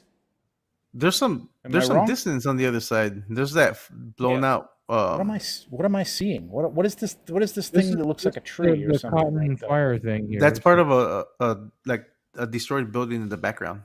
Yeah. So that's like a little birch tree looking thing. I can't even tell, man. I don't know. And what is along the back there? That ridged red area. That's part of. I think that's yeah, but that's also part of the building. Distance. I think so, but there's some distance. Okay. It's not. Yeah. All right. Not like. I guess I'm seeing it wrong, man. It just looked like it was. It almost looked like it was like the corner of a garage storage area or something like that. I don't know, man. I'm just seeing a fire here, and you got a fire over there. So, but I love the light and shadow on this. Is fantastic. Yeah. Yep. I mean, my first thought was like, "Wow, this is really nice." You need to bring this fire in a little bit. Probably put a little bit more saturation. Get some more orange, like just a. Oh, is that fire? Oh man, I'm really not seeing this well. Like the cotton. Oh, fire he's got some cotton. Okay. And he got some over here too. Yeah. So these are just kind of pale on my screen anyway. You want to bring those into a little bit more red here. Dark says limited space, but there is another set of buildings back there. It's just supposed to represent an explosion area. So yeah. Okay. There's an explosion that went off behind on the other side of this little wall he's ducked behind. Okay. So it's a cool shot though. I mean this in a good way. Yeah. I mean this in a good way. When this photo came up, before I even looked at who it was, I said that's Dark's collection. And so nice. And then I looked at it. Nice. He definitely, you know, when you see people on Instagram for a while and you realize the kind of shots that they take, and you can kind of name the people before you look at the name. And so I say that in a good way, Dark, because you have a consistent style of you're after, you know. So that's good. So You were gonna say something? don't do that. Stop. So I love the light on the soldiers and the wall, and the shadow is really, really nice, man. It really defines the figures. It looks good. It feels like, light is coming. I'm going to assume see, that's how I thought it was like an opening in a building or something, and they were inside a building because it doesn't look like daylight, because there's no light from the top or anything like that. So I guess maybe if that's an explosion, there should be a lot more light. I think that's what you said, Moz. Like coming from that, that should be pretty. And a warmer bright. light too, and maybe even some and kind of atmosphere or something in that light to kind of give it that hazy look through it. But then you just think about where they are, because if that's a building, unless they're in the building, are they supposed to be in a building? Because it feels like there's an opening down at the end, and there's light streaming in from an opening, and that's where that light is coming from. It doesn't feel like outdoor lighting. That's all I'm saying. Yeah, because you got lighting coming from this side. You can tell by his face is lit up on this side. Yeah. So, or there's trucks back there lighting it up, or something. I don't know. Yeah, this fire should be coming through this hole in the wall here and lighting up his face. It looks like so. Yeah, on this side, the dark side. So you got to keep that in mind there too. Which could be really, really nice, man. Like if you got some warm light coming in from that and the cool light on the other side, it's going to be a really nice balance. Yeah.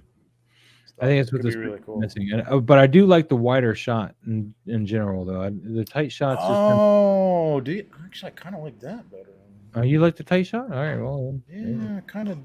That's but his first one. The explosion, Yeah, you just see this weird color. Yeah, well, I think that's good for this shot because again, I don't think you're selling the explosion in the shot, so I think this actually works better because now I don't see. I don't know. I just think this works better. Yeah, I know what you mean. I know what you were looking at. Well, fine. All right, you guys do the proper one. There you go. Nobody cares what I got. Okay, well that makes sense. I still like the tighter shot. I think it's more intimate. It's more like you're in the action and you're right there. I think I like that better. I kind of want to see this, not necessarily a black and white, but like a gritty shot. Sepia, maybe. Yeah, black and white could be cool. Yeah, that would be pretty tight to see. High contrast. Yeah. Good stuff, though. Good stuff, Dark. Thanks for sharing. Very nice. Very nice. Let's see what we got here. Right, they shared. Oh, you probably got tagged. Yeah, I got tagged for this one. Yeah. Which I just posted the BTS for that. If you guys want to look at it, if not, that's cool. That's my Joy Toy. See, and I added a little bit. I see that. Little flares. I am not doing the Warhammer shit.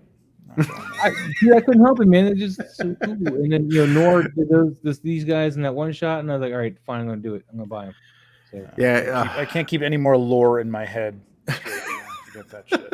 Yeah, no joke. I'm done. I want to make up my own stuff. Hoppin' Sun collectors, man. We got a little Ghost Rider. Ghost Rider, thank you. I was drawing a blank there.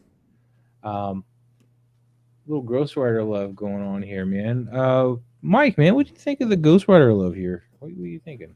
Let's see this Johnny one. Blaze. Yeah, there you go. Let's see what work. Yeah, let me see that to help me out a little bit here. Let's see this So one he's got first. some practical effect that came with it. So okay, yeah. It's just Jello around him. Yeah. It in this shot it does look more like Blood, right? Yeah, bloody gooey coagulated Jello. Yes. Good. I mean, it's a fine shot. I think the overall light is one color temp though. As far as there's red there, but that's from the prop. The overall light that's falling on this scene is really just one color temp. Maybe, and it might just be me, but I think I would like a little different color temp in there somewhere just to help it. I can't talk today, just to help it pop out a little bit, so it wouldn't seem so just overwhelmingly. I'm not, orange. I know orange comes from the fire, but I think there would also be some other, temps of light in there too to help it out. But aside from that, some yellow, just something to, like you say, break it up a little bit. I see you got the particle effects in there, and those can be helpful. I see you got some post-production with that, some rays coming down in there. I see a little bit of that, so you put some thought into it and definitely did some, creative thought in here, but I think just for me, a little bit different light, a little bit vary the light a little bit, the color temp a little bit. That's all. Well, also I Good think it's pose. light So coming from the diplomatic, wrong Mike. direction here. I mean, if this is fire, then you're going to be lit up from here. That's that going was to be my- the predominant yeah. light. Yeah. Those effects work great if you get some real bright lights with a little, just a little bit of tint. You don't even really need that much tint, and shine them right on them. I wouldn't even have that overhead light that you've got there. Like, I wouldn't even have it shining down on it. I would have like lifted those up and either put the lights. I mean, I know you wanted a top-down shot, which is interesting, but the light should be coming from those flames. Those flames should be lit up. And that should be basically your only light, with maybe a bounce card in front of him or underneath. You want that hellish look. You want that light coming up, that evil light coming up from below. You know, have another light underneath or a bounce card underneath him that's reflecting some of that orange light. That's going to make it look like fire. Like you're lighting the fire from away from the fire. It's hitting the subject before it hits the fire. And the fire should be creating the light. So you really got to light the fire up to make it work. Because otherwise, like Mike said, it looks a little more like blood pouring in or something. Yeah. Just doesn't have the effect of fire. Fire's cool. Well, and even the fire on top of his head, it's so red. It's more like Yeah, that too. the Yeah, shape I would of have it. some of the effects I would have let, because this is a great setup. Like, that is a great idea behind there. Like people, the way they use like I don't know if that's cinefoil or if that's just like pieces of what do you call it? Packing, What do you call that stuff? paper or something? Packing paper, yeah. And you crinkle that up. I've seen people use that to great effect as rocks. Hugh Hughes uses that all the time for his Lego shots. Oh my god, it looks so good, man. Yeah, it It's does. like It does. He creates caverns and mountains with that stuff, and it looks so good. So you're saying I shouldn't throw this stuff away? I should keep it? Oh, shoot. Keep everything. Keep Don't throw everything. anything I away. have room to carry everything. Live like a hoarder. I'm a hoarder as it is, if you ask my wife. For fire, though, I mean, that's supposed to be a fire effect. How come they made it so red? I wonder. I mean, That's at what is it, Bandai? Yeah, it's Pablo, Bandai that like- makes. Yeah, it's the So Bandai. that is probably the one from Scarlet Witch, which I is believe very so. red. It's supposed to be more magic effect. They Mhm. make Ah. orange ones that look great. I use them in all the time, and they look really Okay. good. And I think what's these also happen that- to be red. Yeah, they're translucent. So, but the fact the ground is dark, you're seeing that darkness through it. So it's making it look really Sure. dark Mhm. red Gotcha. instead of that fiery look. The best way to Alright. use these things is so you couldn't do a top-down shot like this unless you got really creative and cut holes in the base or whatever you've got to have the light shine up through them. But like, do like if you're shooting upwards at the figure, have them around it and literally put Mhm. lights right underneath. Underneath Sit it, them on top like a loom cube or whatever you got. You know what I mean? And like have the light just come up through them. They look Mhm. so good, especially if Yep. they're just a little out of focus in the foreground or the background. They look awesome. But Rampage says it's foil with primer on it, just so you know. Yeah. Cool. Nice. Top well, down okay. is a tricky thing too, and I applaud you is for tricky. trying it. Good pose, but yeah, I just think if you want to go in for the fire effect, you need to don't be afraid to just have that be your light source. You don't have to have a light right on the front of the figure all the time. Yeah. Yep. You can come up with some really interesting shots with the light and the weird Mhm. spots like that. Or Look at Laura, man. Great He's Knights. trying to get me to buy these ones. Like, no, I'm happy with the ones I got, man. I don't need These Green Knights are awesome. I want more of that Astartes look, which is why I got these guys. They look kind of like the Astartes guys, from the show, which is all I really wanted. The reason I got the heavies because they got the rifles with them too, which is also what I wanted. So, and the knife. They had the knife, yeah, the big, yeah. But dude, this is nice. Let's see what else we got. You got a more tighter shot here, but we're cutting them off here, and we lost the foot. Mike's gonna go nuts. We lost I the like top the of the textures blade. in there, man. I I like. think the I like textures this in- one. Yeah. Well, let's see what Those else we got textures here. are Nice. Oh, I think he's just breaking up the shot into three Yeah. pieces or something. So you guys like the tight shot here, even though you're cutting out some people. Yeah, I'm not sure that was his. Well, I don't know. I don't know why he did this one. I'm not sure. No, I do. I like this one. that. Yeah. I think there's a lot of gray going on in the whole shot, especially when you get tight. It's like Yeah, kind of getting- compositionally, I don't love the first one. Well, they I mean, got a Dutch obviously- angle kind of on there a little bit, and it should Yeah. be more Yeah. flat horizon because they're just Yep. flat and stacked. So that's what's Yep. throwing me off about it. I like that shot, but I just don't like the way it's tilted.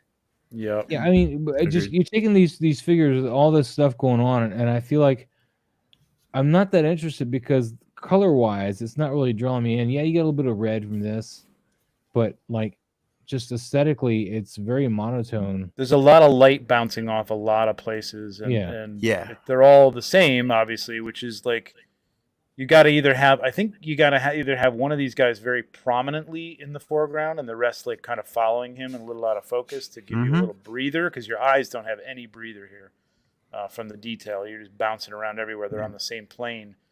That and like they are small figures, and Alberto knows what he's doing lighting wise. This is good. Oh yeah, he does because one last week. And compositionally, usually, like I don't love this, but I think if he had gotten lower on this, had one of them towards the front and a couple of them towards a little bit further behind him, I just think I think it's the eye level shot that just kind of makes it like, yeah, those are cool looking toys. Because these are big guys. I mean, like Yeah. to a human, if the camera's a human in this world, Yeah. humans are like this tall compared to them. Like Yep. up Yeah. to this You point. want tiny. it towering over you. Yeah. You know, You I don't want want to like be that looking at hero these guys shot where eye they're level. coming up over them. Yeah. Also, one thing I might have tried out is see how this is cold light up here. I might have tried a warmer light up top. You know, because I Maybe. mean, you know, Yeah, to like break it overhead up from light, the background. Yeah. kind of overhead and warmer light tone. And Because that he's way- got a little bit of orange Yeah. light spilling on the Yeah. back, like on that rail behind the leg. So if that same light was somehow shined onto that back wall, it would have given you that nice separation. Yeah, And because that- these I don't guys are think- gray, and that's just a lot of gray Yeah. tones, and I'm Mhm. just what I'm worried about. But yeah, nice. I mean, I love the composition of shot, and this is the Joy Toy diorama, one of them. Yeah, I believe so. Yeah, it does look like it. It is because I was looking at them intently before I got the thing I got. Before you got the ubiquitous one. So I was like, this is one of, I forget which one it is, but it's one of theirs, and yeah, so it's a nice little, I like it. I think it's the variation in the size. I think you got to have one guy up in front to make it a little more interesting, or you could have them all lined up shoulder to shoulder straight across, but make that crop like almost a cinematic, 1906 or whatever, Well, and we have can them look all at that like tight into, like you did this here. Like this is where you had one guy up in front and the two guys in the back, lower angle. I mean this I like. And I took this. I took this before I took the other. Before he took that one. I'm just saying. You did cut off a foot though. No, I'm just kidding. It looks good. That's great. I know. It was because of the Dutch angle. I couldn't help it. It's fine. Excuses. But hey, I had an extra one from the guy in the back. See, there's an extra just middle leg there. Yep, there you go. Makes up for it. But anyway, yeah. I mean, I would like to see this with a little bit more color break in the lighting. Just I mean, that orange light that he has there. Yeah, shine to the back would be great. I just like I was saying with them being gray, the floor being gray, this being a blue gray, just a lot of gray. I like to break that up. A little flat. So, Sir Dork, what's going on, Jared? How you doing, man? Hey, what's going on, buddy? Dork? What's going on, What's Jared? up, man? Dude, Jared, we need to get Jared you back and in. myself and Matt and Nick from the Star Wars Time Show are going to be doing a Star Wars D&D game live on, at some point live on Star Wars Time Show. Nice. That's going to be interesting.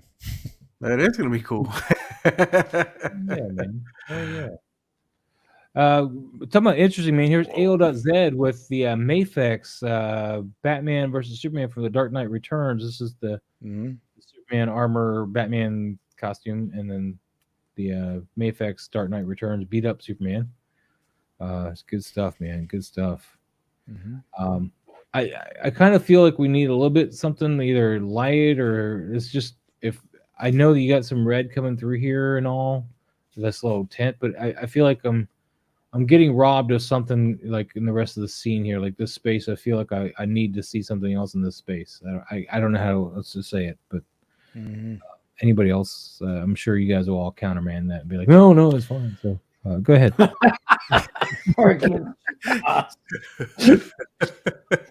My day, man. My day. Simmer down, Ma. Simmer down. Hey, I've had a rough day, man. I'll tell you about backstage, man. It was really no, I'm just making jokes. The red is a little bit much. Red is tricky, and it gets really wacky sometimes when it's really bright like that. I would have maybe toned that down, maybe made it a little warmer orange, but it's not bad. I think this could have been a better. I would have liked to have seen. I know it's Batman. It's fine. You're telling the story, obviously, but I think I don't know what he's doing here to set this up, but I know, and I'm guilty of this too sometimes. Like, you're just setting up on the table. If you're not thinking about like the angle first and the shot and the idea behind it first, you set up on the table and then you kind of like, oh, well, that's fine. I can see Batman's eyes or whatever. I think you could have lifted him up, put him up on top of a piece of cardboard or a few pieces of cardboard and come down on it a little bit more and got more of his face like really over the top of him. You know what I mean? So you kind of got them both, a little tighter. Like you said, I know when you set things up on the table, it looks like, oh, that looks realistic. Like his fist would be here, but maybe you want to do this, you know what I mean? And not have him, and don't zoom in on me, but have him like this, like really tight. It's going to look weird, but at the angle you got it, it looks right. And they're just like closer together and tighter and more intense, more comic booky, I think. But I mean, it's a good motion. You got the little spittle going out there. That's cool. What's going on, F Beam? No chewing. Look at all these. Look at all these pimps in the house What's tonight, up, man? Look at them. How you guys doing? I figured it out though with the black. I would have changed that to blue because it would have helped sell the blue tints that are on this side. If we had this blue in the background, and you could still have this red light on them, but I'd like give it the hazy like a nighttime blue, and I think that red would have popped out really well on that, and it would have helped explain why this is a bit bluey tint on this side. It's a good composition though. If you look like it from the Batman's cape down to Superman's cape, it creates a line right through. Right through the center and the focus of the shot, which is the punch to the mouth, and it's nice. It's good. I'm still saying blue though, man, because it would have brought this red out really cool on him. I'm just saying. Nobody else. You're wrong. You're wrong. No, yeah, sure. I mean, I don't know. It could be. Thank you so much for sharing this, man. I love it. Nailed it, Maz. You totally nailed it. I love the theme, man.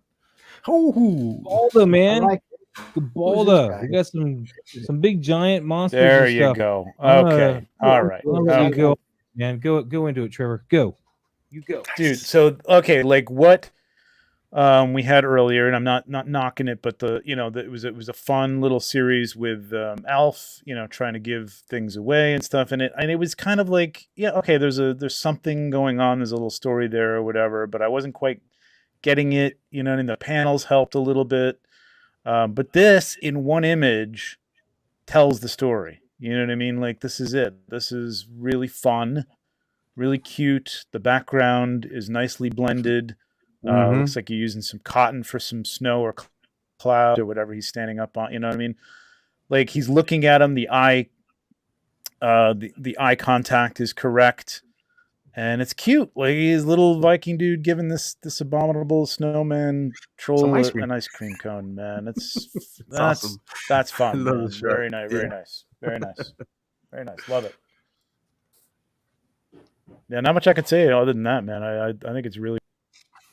Yeah, I get really. Oh, we lost Trevor. Trevor will be back. Right, Mike, you're still there, right, Mike? I'm here. Oh, okay, all right. Yeah, no, there's nothing much I could add to the shot. It's fantastic. Oh, there he is. Oh, I got him back. Let me get him back in here. Oh, to go. Okay. There we go. Sweating. Maz left. Where'd Maz go? Oh, there he is. Yeah, there he is. No, yeah, it's an awesome shot. Something the big one's gone, dude. No, the way that figure in the front is leaning up toward that figure. I mean, I definitely get scale here. I definitely get the feel of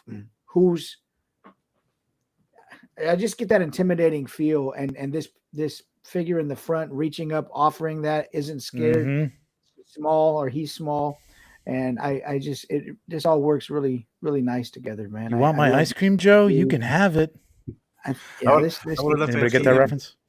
Yes. I would have loved to seen his other hand behind him with the club, Like, that would have been cute. Although evil, Pablo, it's so sweet. Jesus. I think portrait is the right way to shoot this. Because he's a Viking, you know what I mean? I know. Yeah, portrait gets his height in there. He's a nice Viking. I've been playing too much Assassin's Creed. Valhalla. All right. I really like especially go back like one more thing, just like the sunlight. This is what we're talking about. Like you see, look at the sunlight on the mountains in the background. It's sort of a sunsetty, just some cool light, but a little warmth coming through there. And he's got just the edge of it coming through, like the sun is setting there. It's really, really nice, and just some bouncy light. It's really, really nicely done. This is great. Yeah, I like it. Shot. All right, let's move on to JP Rex. We got some more Donald. Cool. Fetch a stick.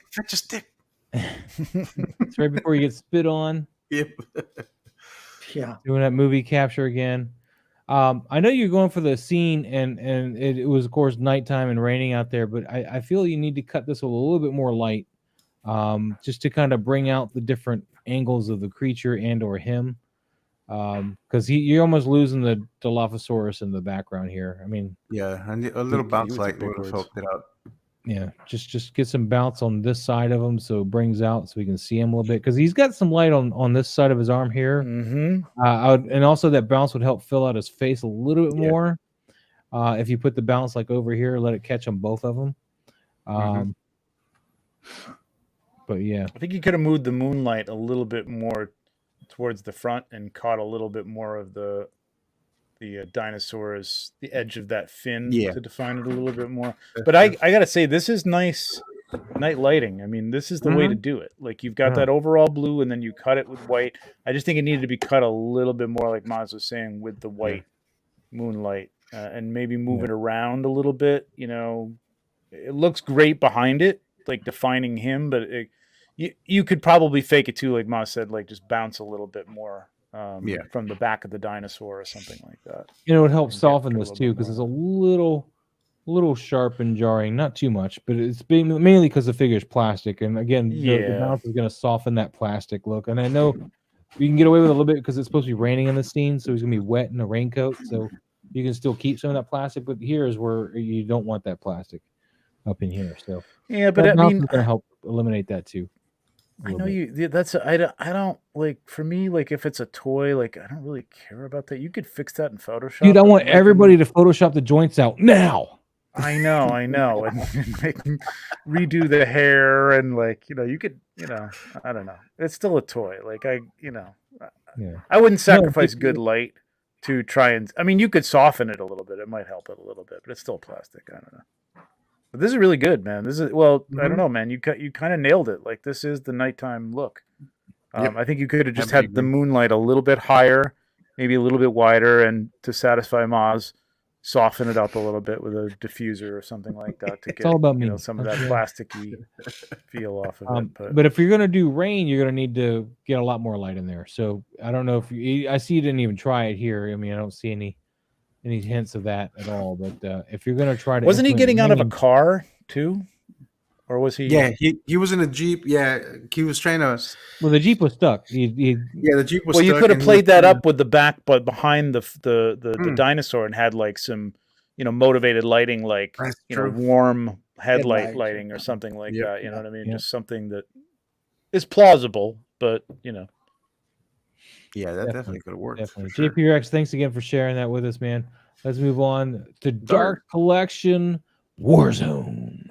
I like this shot, Dark. This is a nice, clean shot here. I'm digging this, man. And even the rocks you use, they look to scale like real rocks to him, not like you went and picked up a pebble on the road, man. This looks perfectly scaled with him. I'm really look at his knee on the other, his left knee that's bent in there. He's into those rocks. He's he's pressing in, man. And that angle in the back, the horizon line, everything sells that he's pressing into this position, and he's got that pose down, man. That's a good shot.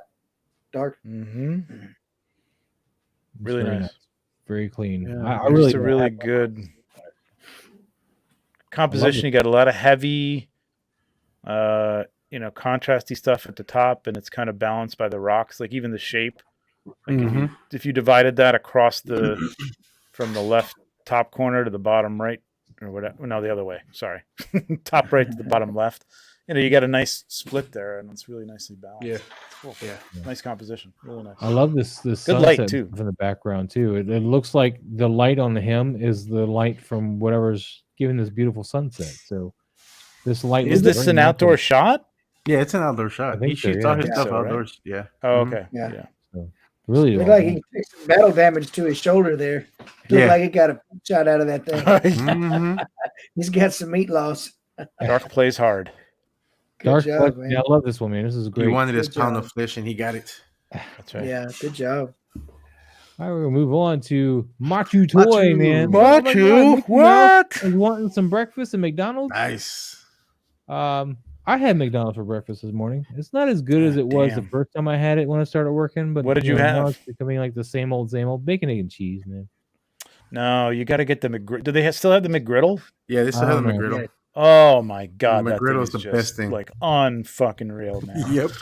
All right, I'll try to remember that one next morning. It's two pancakes with eggs in there, chemically flavored for your satisfaction. And it's got the syrup inside the pancake. It's amazing. I'm diabetic. I can't have all that sweet, man. That sucks.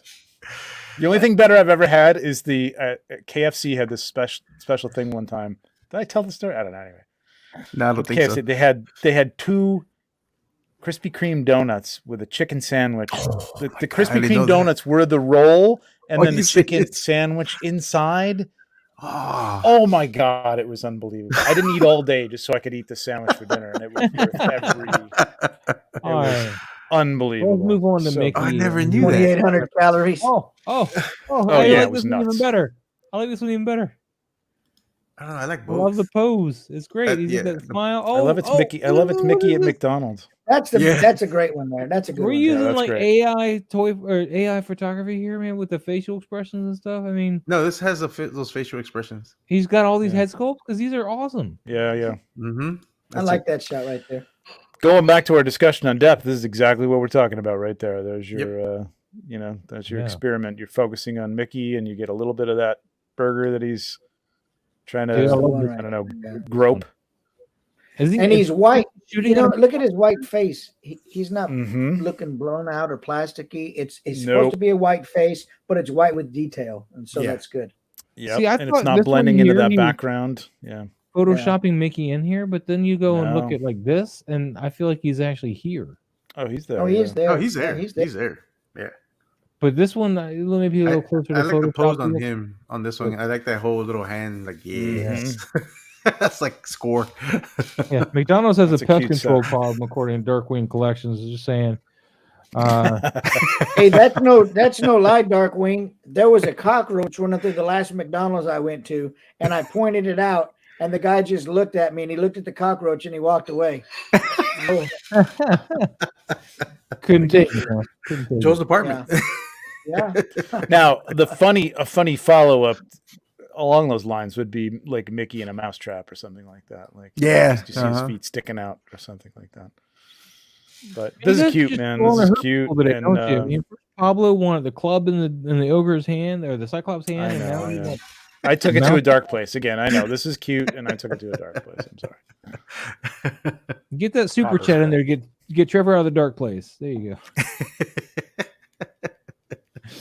That's Dude, an I love awesome these shot, shots, man. It's just so well done. Yeah, I mean, all of them. I love all the shots. Yeah. I mean, nice going, Matt.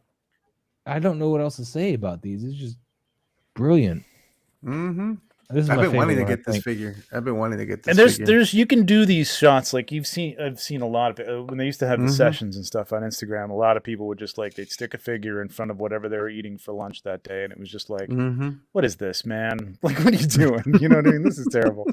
But have it interacting with the food. You know what I mean? Like that. That's fun. You know what I mean? I love depth it, like this, depth like this sells it so well. Yeah. Sells his scale. Yeah. And it just he really looks real, man. He looks like he's really there. It's Well, like I should hope he's real. This is toy shot. photography, not composite. Well, it looks like an animated, you know what I mean, like an animated still or something like that. It's a living. It's a living. I love the tail here. He's done a great job on the tail. Yeah, nice curvatures on there. Now the tail, I don't know if that's done like in post because I don't. The light looks great. The tail? No, he comes with the tail, but I don't know if you can pose it though. I can't remember. Oh. Machu, correct me if I'm wrong, Machu. I think his light looks right for this. So I thought I saw him in here. Oh. All right, we're gonna move on, man. Machu toy, man, phenomenal. You win so far, maybe. Oh, I love this. Skydro Walker using the. He did an awesome job. Yeah, he just. Well, I thought I was following. He just sent me his BTS on this. Like this. Cool. Yeah, I saw the BTS behind it. Yeah. Let's get that. Didn't he do a different version of this too? It's like the Boulevard of Broken Dreams type feel to it. If you remember those pictures from the 80s. Where is it? It's the what is it called? It's called the Nighthawks. Nighthawks. Yeah, Nighthawks is the name of the painting. Yeah, I'm confused. He's got the other account. I think it's on his other account or something. Okay. I think his other account is Skydro.Walker. I think there's a dot. What's on his other account? The BTS, because I'm not. But yeah, no, Skydro.Walker. Yeah. Such a gorgeous shot, man. Let me pull up Skydro.Walker so we have the BTS. I guess I can't. Can I? No, where the hell is it? So many options. Skydro.Walker. Is this it? It's that first one. Go. Look, I mean, he's got the vape going. Represent Skydro with the vape. And here's the extreme set. For any of those interested in the extreme sets, it's kind of cool, right? Oh, I just knocked over my Warhammer, dude. No. Yeah, that looks really nice, actually, for an extreme set. I love the windows that you got the windows on that, man. It's really nice. Yes. Well, I mean, it's perfect. It's nearly identical to that painting. It's pretty yeah. There was a little bit more of a top angle on that. Actually, no, it wasn't. I don't think. And by the way, when you do these videos, you know you can delete that CapCut part there, right? Because I do that all the time when I use CapCut.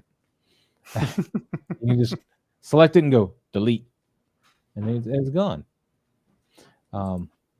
This is a nice shot, man. I like this. Let me go back to his actual shot here. Shot. Yeah. And again, there's no recesses in those, right? Like he's used the light to match the lighting. He matched the lighting on there. Yep. And it looks great. I mean, it really, and he got that soft. He must have had a little bit of, I guess he was doing vape or something inside the restaurant or the bar. You know what I mean? Because it's got that smoky atmosphere, as if some people are smoking in there or whatever. I liked a little bit more of that in the foreground, though, just a tiny bit, because I feel like he dehazed it all out. You've seen this painting, right? Yes, I'm just trying to think about it, but it looks a lot like it. It looks a lot like the painting, and that is the thing of the painting. It's very well. Again, there's a little bit of fog there, but inside, like it was more. It had more of an atmosphere, like a steamy atmosphere inside. Yeah, yeah. It was like a grill or a bar or something like that. It was really cool. Yeah, great. Like he's got Destro and like it's fun. And you could barely see Cobra Commander over here. It is all G.I. Joe. That's right. I didn't realize that. It's Cobra Commander and Storm Shadow. Yep. I didn't realize that was Storm Shadow. For a minute, I thought it was like Gwenpool or something. The angle's a little off according to Skydro, but we'll forgive him. It's not that off. It's pretty damn like close to the painting. Like you hit it on the nail on that one. It's one of my favorite shots. Like a really hard line on this building here, though, right here. Because I mean, if you look at the work of this, it just like cuts off. Like it's, I don't know. I would want the edge of the building to be. I don't know if in the painting it's like this or not, but I wouldn't want this to start and then just go around the edge. I'd want it to kind of be right along this line if you could. I don't know. I don't have any extreme sets, but I don't know what you're talking about. Oh, I see what you're saying. Just a weird. Yeah, I mean, what are you gonna do, man? That's the fault of the. I mean, I guess you could have photoshopped that out, made it solid or something along the edge. Something. Like I don't know. But that's the only thing I really nitpicking about. It's really nicely done there. Because I mean, granted, the diner in the painting it's a full glass window all like the way across. Yeah, all the way across, and it rounds off. But the execution to recreate that scene using this extreme set was like perfect. Yeah, you got awesome. the feel, and like as soon as I saw it, I knew what it was. So it doesn't same matter here. what it is in Same exact. here. You know what I mean? Yep. Done very well. We'll move on. Skydro, thanks for sharing that with us. Appreciate it. Wait, I hit the button. Okay, there we go. I am TJ Williams with Sabine Wren. Man, I can't wait. I hope we get to see her in The Mandalorian, but most likely not. I don't think we will. She's a Mandalorian, though. We might see her. Who knows? And I love that she got the spray paint all over her hands, but I think it's part of the figure. I just want Hot Toys to give me this figure, man. I want Hot Toys. Hot Toys. Oh, here goes a little BTS. Oh, nice. You're using a little plastic to do. Oh, nice. The logo. Yeah. Really cool. Very nice. So yeah, that gets the logo right in front of her there. Mm-hmm. Yep. Good job, TJ. You can that see, is a really good idea to do spray can in her hand, so it's like you know what what she's doing. Yep. Yep. And then Mando's just glass technique without glass. Yeah. Really nicely done. And it also adds a nice like atmospheric haze. Yeah. And it frames the face. You know what I mean? It's nice. Yeah. Really nice stuff, DJ, man. It's going, man. Yeah. Good definitely. job. We really nice. We ever paint the Fenrix logo. It's really good. All right, let's move on to our next guest, Lucan Shoots Toys. Or does tattoos. Okay. On the shelf. Yes, you got some Snake Plissken and some Praetorian Guards, and and they putting the tags on the a little too much of a highlight here, I think, on these. Yeah, we're gonna move on. Dark Collection, we got some Mythic Legions going on with like this dude. He's resting. He's on vacation. I don't know. I don't think he's resting. Yeah, I don't think he might be in an eternal rest. He's at the beach, getting some rays, just living at large, Brother Ocean, right? That might be his permanent, resting. Resting place. Yeah. Yeah. Oh no, I guess he is. It's time for a respite, so he is actually just relaxing. Yeah, he's holding a sword. He's still got a hand. He's gripping as the forearm. Yeah, it's not laying on the ground, so he's definitely alive. That's true. Yeah, but it's a cool shot. I do like that the focal point is like the helmet, and then like it guides the point of the helmet, and then the arm it guides you up to where the head would be. So that's pretty cool. Yeah, I would have cropped it from the left a little bit more though. Get rid of the branch.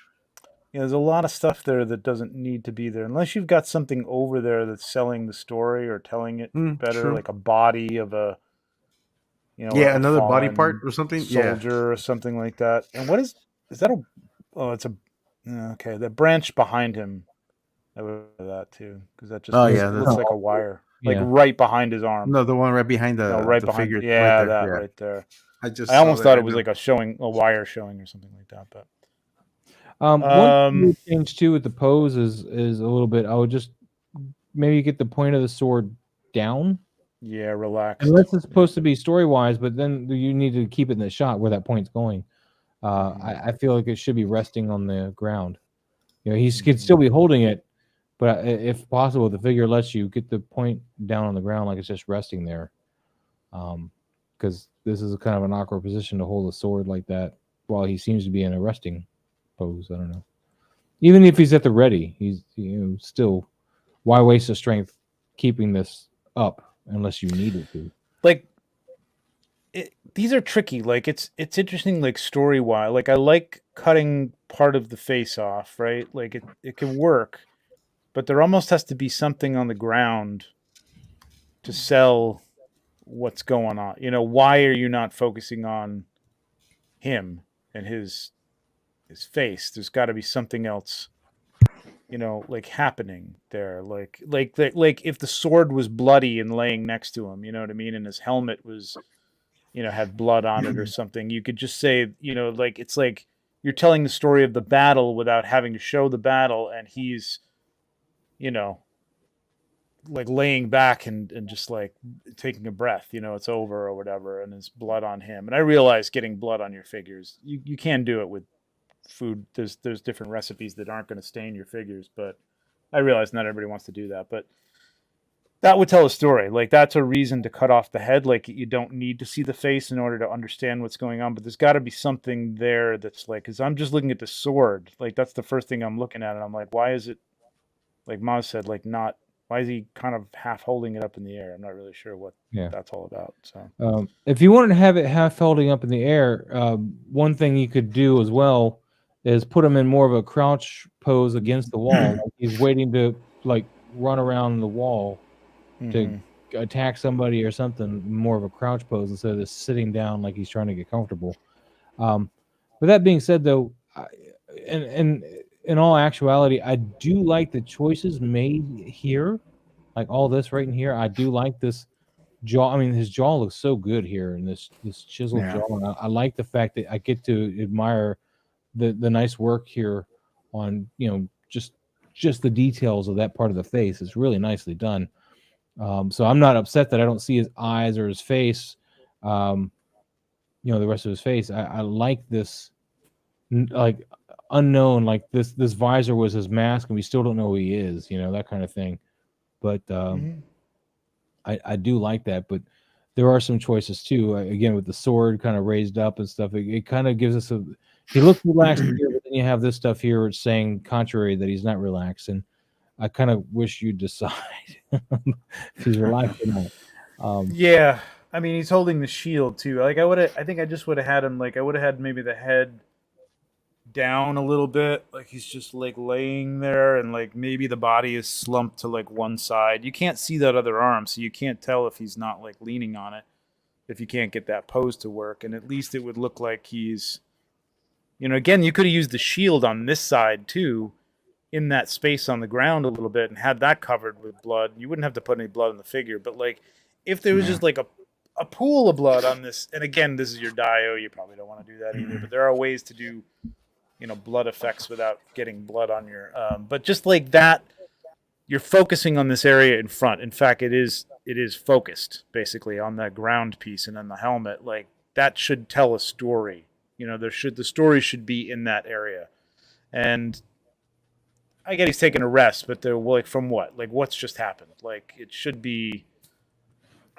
look, bloody would tell a story. I mean, what else is this guy going to do in armor? You know what I mean? He's not selling flowers. So another thought on the direction of the sword too is you also have it laying across his lap. He's still holding the hilt, but laying. Yeah. Just other things. I mean, consider, but it would also help sell which story you're trying to tell. Like is he at the ready? Is he resting? Which is it? Right now, I'm confused. Which he's doing. Yeah, the anonymity of the figure is cool. That's a cool idea, but you have to say something else about like why am I not looking at his face? But yeah, nice composition of everything though. Again, Photoshop this out. I didn't even notice this at first. I noticed this one; it looked kind of odd, but point at that one. Now I'm seeing nothing but that. Like, quick, Steve Morrow. Quick, if you take some hot glue, right? And you put it in between, just squirt a little on there, put it in between some wax paper, like put it on wax paper, and then flatten it out and let it dry, which only takes like a few minutes. And then you can get this translucent red paint for models. It's, Mike, you might know what it is. I can't remember the name of it. It's like, I think it's Testers. But you just paint it red, and dude, that sells. Like as long as your surface is flat, it sells blood. And another good paint, if you can get your hands on, is the Blood for the Blood Gods by Citadel. Okay. That paint looks like blood, like blood. Yeah, it's a pretty good. This paint. keeps the translucency of the that does too. It's sort of translucent. Okay, yeah, because I used that. I made some of those effects myself with hot glue, and I used that paint, and it keeps the translucency on it. Yep. There's also that liquid water too that will just settle like that too. Like you can do a pool of that, and it'll kind of like run like water does, and just kind of. I need to talk to you guys about doing a blood splatter with hot glue, because what I want to do is actually get like a wire, right? And for example, I was gonna have, as I mentioned, I was gonna have Leo being held by the head by the shredder, right? So I want Leto to maybe like slice him across the body, and I want to make a wire that attaches to his body and have the blood kind of coming off. Oh, that's not as hard. Like I mean, it's a little tricky with the glue. Like you got to kind of work it a little bit, like let it drip, but then stop it. You know what I mean? Like it can't be too hot. It's got to kind of freeze in place. I've done that from the body, not just going down. That's gonna be tricky. But it's something I can talk to you guys later about.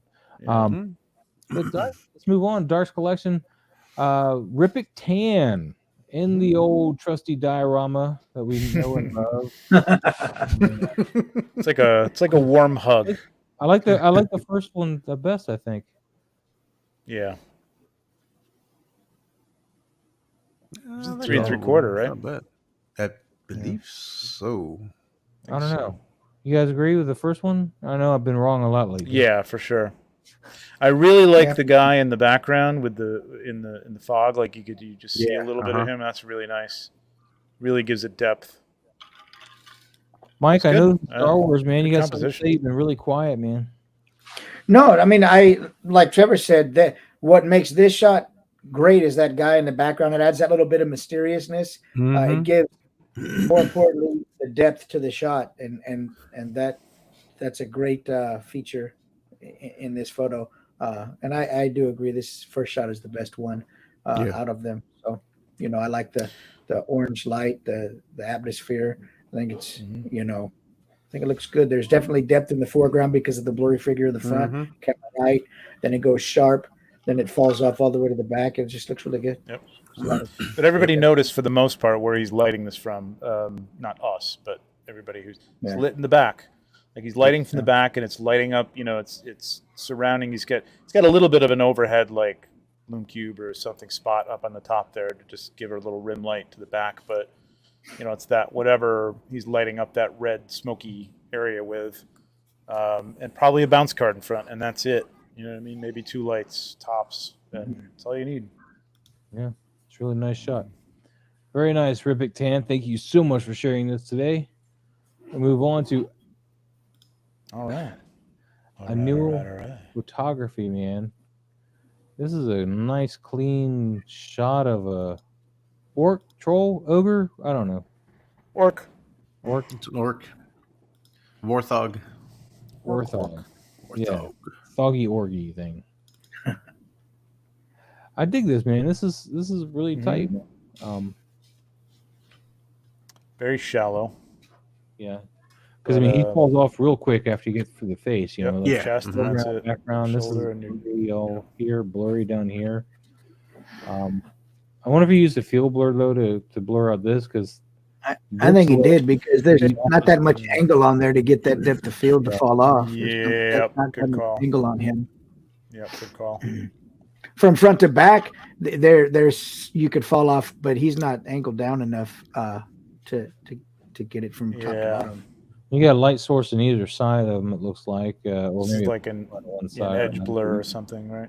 Tell by his face, he's got light on both sides of his head, and it's kind of and you can see it on the torso too. Both lights. It's a good shot. I like it. I like the composition. I like what he used for the background. It looks like it's, even though he's got white hitting him, it looks like it could be a nighttime shot with like something like a moonlight in his face or something. Yeah, the only thing I would say is like you use 2 basically the same temperature white lights, so one on one side, one on the other side. You get that middle.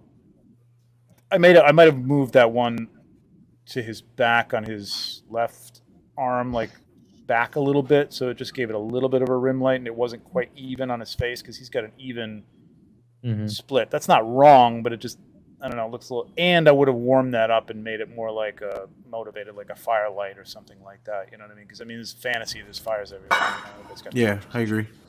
So it would just like, it would help like just give it a little more depth, I think, and a little more interest. That's all. Yeah, I'm not sure if I like this center.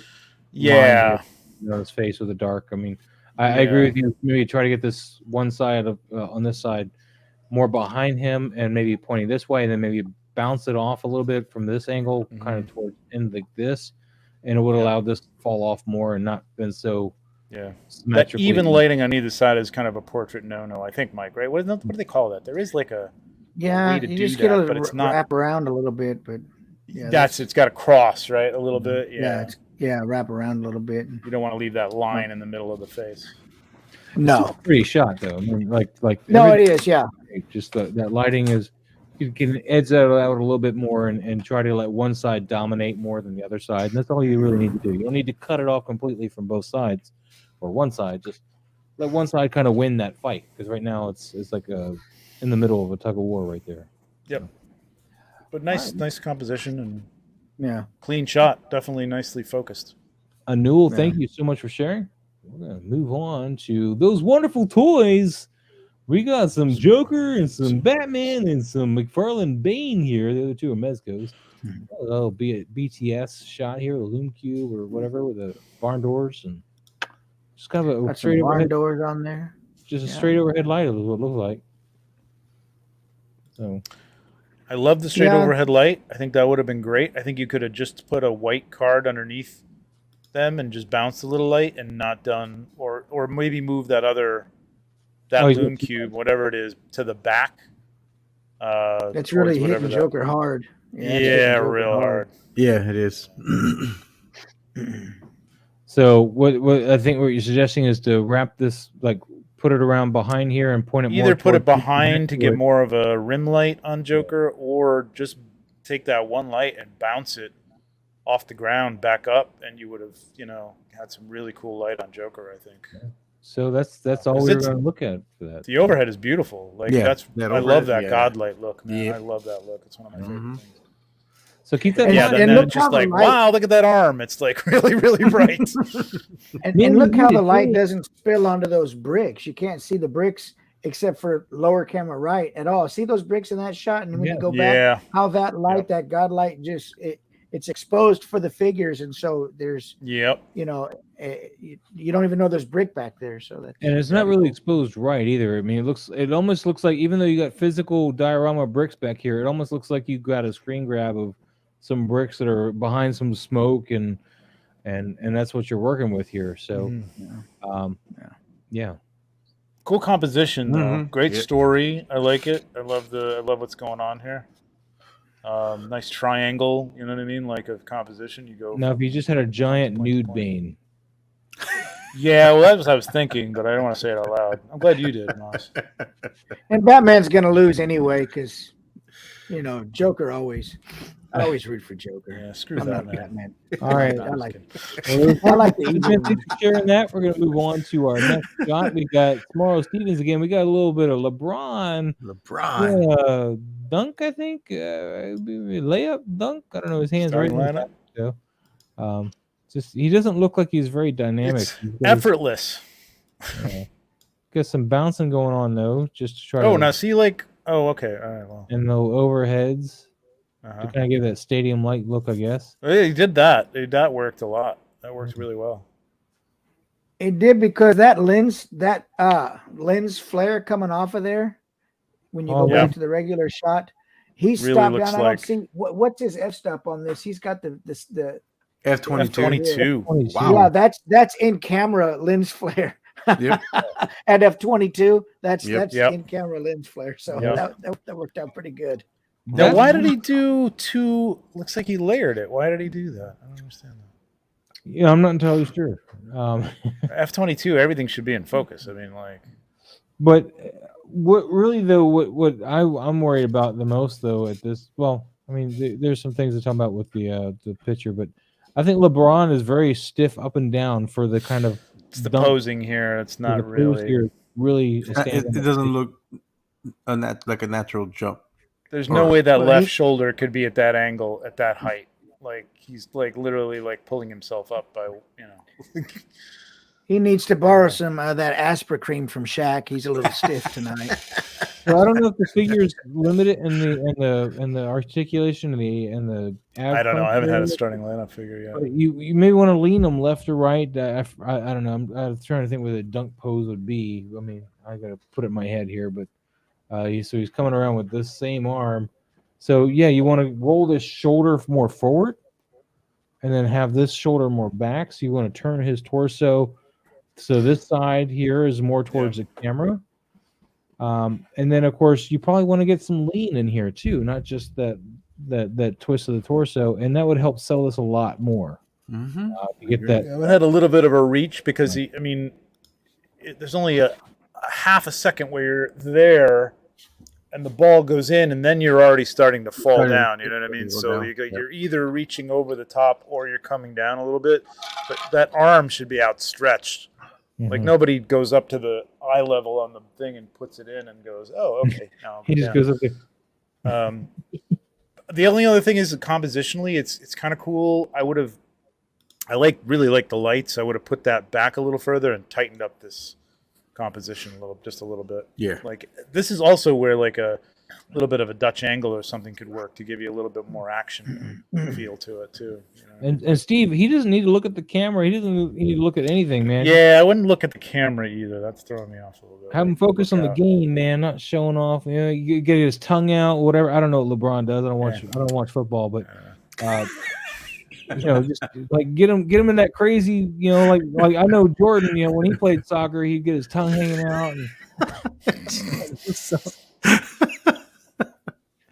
Oh, Buzz. And when Joe Montana was playing hockey, yeah, okay, yeah, sport. There we go. Sport ball. I honestly, I mean, I haven't watched any real sports since the '80s. Joe Montana. No, but yeah, just don't worry about getting that head looking down. Make him in the moment, and that you capture the moment. That's what you want to go for. I mean, making him look down here. I guess maybe if he's like doing one of those dunkathon things, maybe he's looking at the camera. I don't know, but that's still, don't force it, man. Go take a look at Jack's plastic action. So he does a lot of basketball, and he's got those moves, man. Everything looks natural, and that's just emulate that stuff. Look at that. I mean, this is kind of easy because I'm not saying it's easy. Like you can literally find pictures all over the place of these guys, you know, making these shots and stuff, and just copy the pose like as best as you can with the figure, I guess. But as I mentioned several times on the show, is if the figure's not going to work with you in the exact pose that you want, change the pose a little bit. Don't force that look to the camera. If it looks awful, don't do that. You know, let's make him look somewhere else. Throw that idea out the window. Say, okay, he can't look at the camera because he can't look down properly. It doesn't work. Right. So let's just have him in the moment or something. Just change it up. You don't worry about, you know, those you know, be fluid with your plans, man. The whole big thing is that you want to do the dunk, right? So let's just focus on that. Play with what fluidly will work with that, you know. So flow, baby. Flow. Yeah. Dunkathon. I guess. Dunkathon. Shaka Khan. But as far as the lighting goes, man, some atmosphere would have gone a long way to hide these lights, and really sell the scene. Because I mean, we're seeing, I guess these are like the bendy goosenecky for the lights here, and we're seeing all. Why would there be atmosphere in a basketball stadium? Man, Jack Nicholson can't smoke anymore, man. Maz, answer that. I'm just asking. That would be, if there was atmosphere in there, I would say, well, why is there atmosphere in a basketball stadium, Mike? True. Why? Why? I didn't say vape. Did I, Steve? Did I say vape? I said atmosphere. Atmosphere. That can mean many things. But anyway, if you guys somebody's always smoking a spliff, you know what I mean? Like, well, you know, you got your. There's always a little cloud of something going on. Yeah. All right. Cloud. All right, let's move on then, I guess. What we got here? Dark's collection. Ooh, all right. Let's see. I like this. Nice composition. Yeah, the composition is great. So is the lighting. That dude. I mean, the lighting. 18, my son today. Happy birthday! Happy birthday! Happy birthday! I'm still more handsome, but it's okay. Yeah. What was you gonna say? I was gonna say is the run's not off because like the. All right. No, I was gonna say that That composition is awesome, but the lighting kind of gives me that feel that it's a flash. Yeah. Like something Lighting's inside killing that it. room just flashed it. Like The someone took plastic a of the picture of field it. is killing me, and that's because of the lighting, the way that's Yeah. lit. It's very plastic and coming. I out. like the pink. It's a cool, bold Mhm. choice for this type of thing. Like that's That a real works. cool, artsy choice. That bottom light should have been something that contrasted with it, like a blue, like a light blue. Like you could have gotten that in there. Just very subtle. I wouldn't have had it as bright as you have it. Yeah, because it kind of gives it that Orange could have flash worked, like even with fire or something like that. Is a nice adjacent color with pink like that. So yeah, it's just a little too bright. Like, and you're right, Pablo. It looks like a flash. It reminds me like those shots that are done at clubs off of phones because people's flashes are going off. That's what that reminds me. Yeah, not to laugh, but yes, it does look like somebody's always going. Yeah, yeah. But Skellen would be doing that if he had eyes, but he right. But the composition's cool, and I like the pose. Composition is really nice. You frame that skeleton; he's coming right in there. I really like the angle. I like even with the knight, man. I did. Yeah, because I like that. A lot of action. I like that arm brought back. Yeah. I think this shot would have worked the way it is if you did your letterbox crop up in here. Cut the field out of it because it's really breaking me with that light. You know, or if you want to cut it, cut it down here maybe a little bit. To get that letterbox. No, I see what you're saying. Like you could have gotten tight on their faces too. It would have been kind of cool, like comic booky. Because obviously they're fighting. You don't need to see any of the sword really. You just see the shoulder back, like he's got a weapon. It's off camera. Yeah, I agree. You see the club from this one, so you're good there. You know the fight. He's got the shield up. The sword could have come up in between the two shields too. Like you know what I mean. Like you could have had that poking up there or something like that. But I'm just. The main thing with this is the lighting. It's just that highlight. But the lighting, I think, would have worked better if we cropped out this. Really, this is the spot that's really bothered me. This because it shows as plastic. It's a very flat, plasticky glare on this figure. And that's what's really bothering me. This is a little high, a little bright too. But I think if we cropped it with a letterbox in here. Yeah, that would make it a really tight shot. Sell a lot of this and make it work. And then you just to be a matter of playing around with the editing and getting some more of these darks back in here to just bring some contrast into it. And I think it would have worked. I don't know. Something to try their Darks collection, I think. No, but it's a cool composition and the posing's awesome. The posing is great. I do want to see I get that flash photography feel. Composition is on point, though. Really, really nice. Flash photography. Who said flash? That's what the hey, take it easy, Mike. All right. It's all right. There's no. No, it's okay, Mike. No flash. No one's strobing here.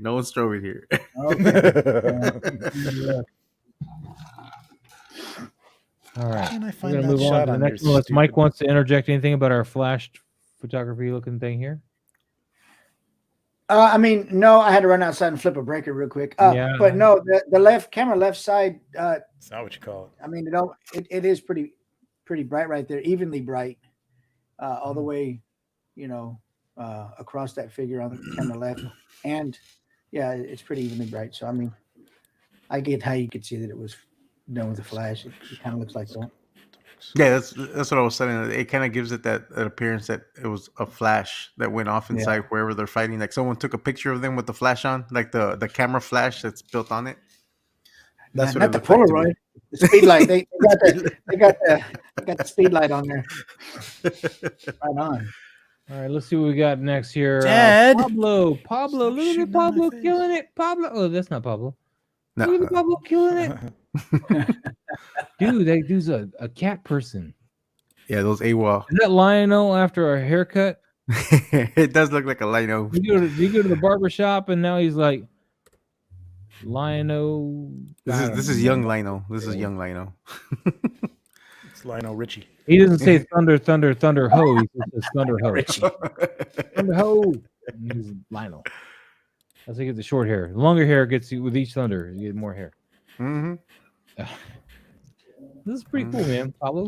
Thank you. Anything you want to say about it, or just move on? After looking at it, I probably should have put a little bit more light in the building, the walls. But I kind of wanted the chamber to look a little dark and very little light coming up like from a hole that was busted down from above. That's what come I had that pillar leaning back. So I was gonna it looked like the yeah. So, but I think I should have. If I would have put a little bit more bounce light, I think it would have probably brought up the details in the walls. But I kind of do like the focus on the figures though. Aziz light. Little bit of debris in the front, maybe sometimes. Yeah, pretty. Like, I like that have when it's like a broken down castle of like some bricks and stuff. Like it just sells that a little bit more too. Some adult toys. It's not necessary, but just if that's the effect you're going for, I like a broken down castle. Really cool though, man. I love the way you paired these two. Hey, Maz, I was just taking for shits and giggles here. Hang on a second. You got a picture? Hang on. Bear with me. Ooh, Snapple. Okay. What we got? Okay, so just yeah. going back in history. So I just took so I opened it up, I cropped it. I cropped it again because it was like a little too, I left a little stuff in there. But then just take the burn tool and then just hit this a little bit. You know what I mean? Bring that down a little bit, bring it down on the shield. You can correct some of this stuff, man, and make it work. Like it doesn't Look have at to that, be, man. Oh my God. You know what I mean? Like, yep, that's a cool shot now. You know there what I mean? it is, Like, right there. Like, and then I tell you the crop, man. Look at that crop. Just boom. Okay, Boz. Yeah, I'm happy to be right about something. You guys have been like, nah, I don't agree with that. And I'm like, so, I mean, even oops, shit. I don't have much to play with here, but even just like a little bit more of an angle too, like yeah. See how they're both hitting the thirds there too, which is really nice. Like that's sweet. That's a nice little comic book. Sweet. You need to send it to the dark so we can repost that and be like, this is my work. See? See, I did it. For next awesome. Tuesday. That's great. That's awesome. All right, we're gonna move on from Pablo to what is this? Look at his orbit. Dave, we miss you, man. Glad to see some of your stuff trickling in. It's a really heavy blur though, Dave. It's just I know we want to convey that force and look it's a little strong. Yeah, it is a little strong. He did it. Heavy. Like his whole body is moving, but only his head is like it's a little. Yeah, it's like did he punch him like with the Flash? That man's got a torpedo for an arm. I mean, he's strong. But dude, this composition again, this is a great composition. Like the arm coming around Batman and framing him out, and this, I like it a lot. The skeleton telling the lair and stuff. Batman, like into this area, so because it's like his whole body's coming in with that hook. Now I would have gotten rid of the blur entirely. Well, yeah. Well, I mean, okay. Yeah. If you want to go that way, you can go that way too. That works. Yeah. See, I'm wrong again. As well as no, I'm just saying, like, forget don't try to correct the blur. The blur, I don't know. I think if I got any advice for anybody, I'd stay away from motion blur, man. For the most part, like it's very rarely does it work well. I mean, when you're shooting a photo, if you were to capture this and you were in this sewer, and you were to capture it, you'd be using a high shutter speed to capture. I don't know if you're in the sewer, you might not have it off in the light, and you have to open your aperture more.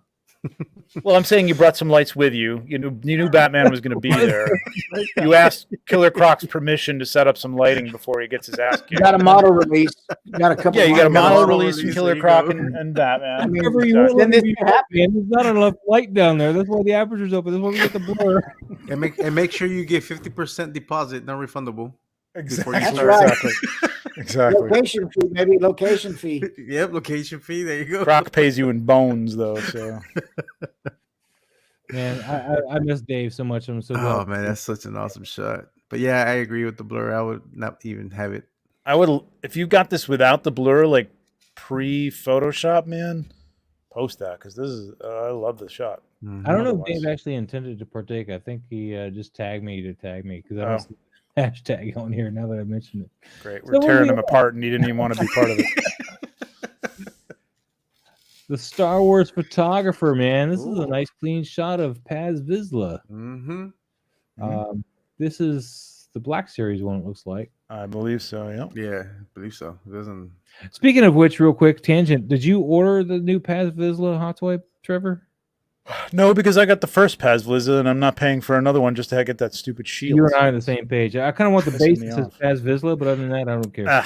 But you could probably print the shield now. I want somebody to print the shield. Yeah, basically is all I need. Yeah. But anyway, back to this shot here. So you get the nice light. Just it looks like an outdoor shot with no extra lighting and not even a bounce card in here. So you could try a little bounce on this side, just so it's not quite as dark on this. But it looks naturally lit here, so it's not overly unnecessary. I'll shut up and let you guys talk. Trim that grass, baby. Somebody get the lawnmower out here.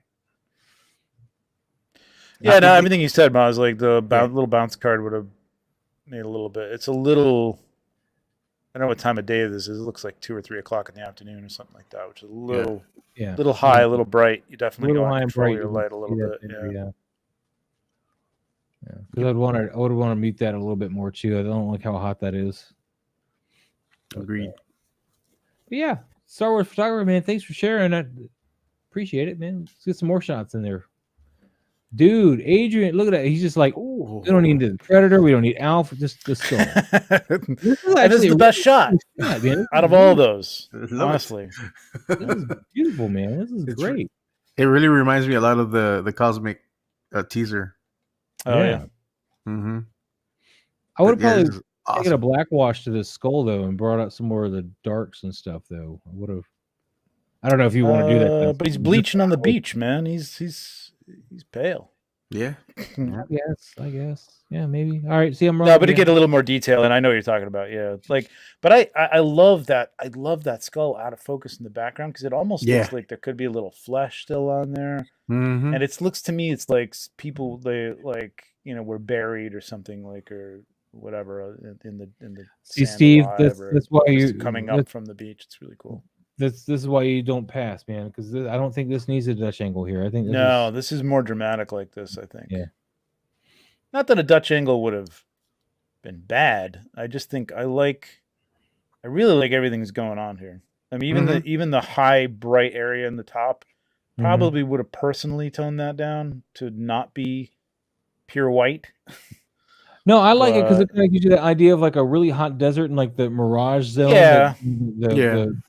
The heat layers coming off the ground. Yeah, no, I like it. It works. I personally would have toned it down a little, just a hair, just a little bit off of pure white to like a little bit of off white. But everything else, I mean, it's all working, man. It looks like a hazy sunset coming down over this, whatever it is, desert or beach where these people died. This is great. This is my favorite shot of the ones you posted today, Adrian. So far, really good.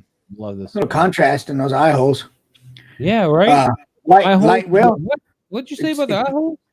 Little contrast in there. Little in the way it's lit from the back, there would be darker in those eye holes and in that mouth. But that's just a little bit for me. Oh, that goes with that whole black washing though. Somehow, like it just so contrast would have done it too. Just bringing in the contrast. Yeah, little curves. Yeah, you could have bumped up the contrast to half. Calibrate your monitors. I know Mike does. I do. Yes, I do. Here you go. Right here. He's got a right. You got a spider. A spider. Yep. Got a spider. Let me hold on. I was okay. Never mind. I hate the other one, the Code Monkey. That one. Oh yeah, not that good. Spider works pretty well. It takes a little while, but yeah, works pretty well. All right, Adrian, man, we got some more nighttime shot this time. Right now, you're getting it. This is it. Yes. You want the kitchen though? We still haven't got the nighttime in the kitchen. That's what. Yeah. Why couldn't she be making up a nice, pasta or sandwich? Don't make her a ham sandwich in the kitchen. Like or recreate the scene from it's like I want my birthday cake. And yeah, definitely a creep show scene, right? Definitely. She could be dude, she could have a pan with like a head in the pan, like sizzling up. That'd be great. The Father's Day episode of Creep Show, man, like the original Creep Show, not the new Shutter Creep Show, but the Father's Day. Yeah, the Father's Day, yeah. But this is nice. I like this. Yeah, this is cool. I like the nice lighting. Pale moon, I like that a lot, man. I'm gonna just I'm gonna do this again. Hang on, go ahead. I would add a little bit more atmosphere, but I'm weird like that. I'm sure I'll get shot down. No. I agree. It could be. Wow, you're so down on yourself, man. I'm really not. I'm just playing around. Real quick, let's take a pause real quick because Mike's got to run. He's got Yeah, breaker issues that keeps I popping. got a breaker that keeps popping. There's only 2 appliances on it, and it keeps popping. And I had this solar put in my house, and ever since then, this breaker is weird. So I got to go see why this is going on. And then it's my son's birthday. Sorry, and yeah, guys, you got to eat birthday cake. More importantly, so that's actually what the real thing is. He's throwing the breaker thing on there just. Mike wants his cake. No, matter of fact, that fits right in with Creep Show, huh? Yeah, exactly. Yeah, Exactly. there you go. No, this breaker, I don't know what it is, man. It keeps popping. And as soon as you flip it, it pops right back. So I just got to go out to the breaker box. I might have to change a breaker and see what the deal is. I just changed one last week. I don't know what's going on with I was about to say, didn't you just do that? It's haunted. Yeah, it's my breaker box is haunted. So, alrighty, anyway, Mike. You guys All right, take care. Have a good night. Laters, buddy. Thank you for being here. Appreciate it. All right, man. You guys take care. Bye-bye. Take care, Mike. Peace, man. But Adrian, yeah, dude, just give me. Oh wait, Trevor's doing more stuff. He's doing more wizardry.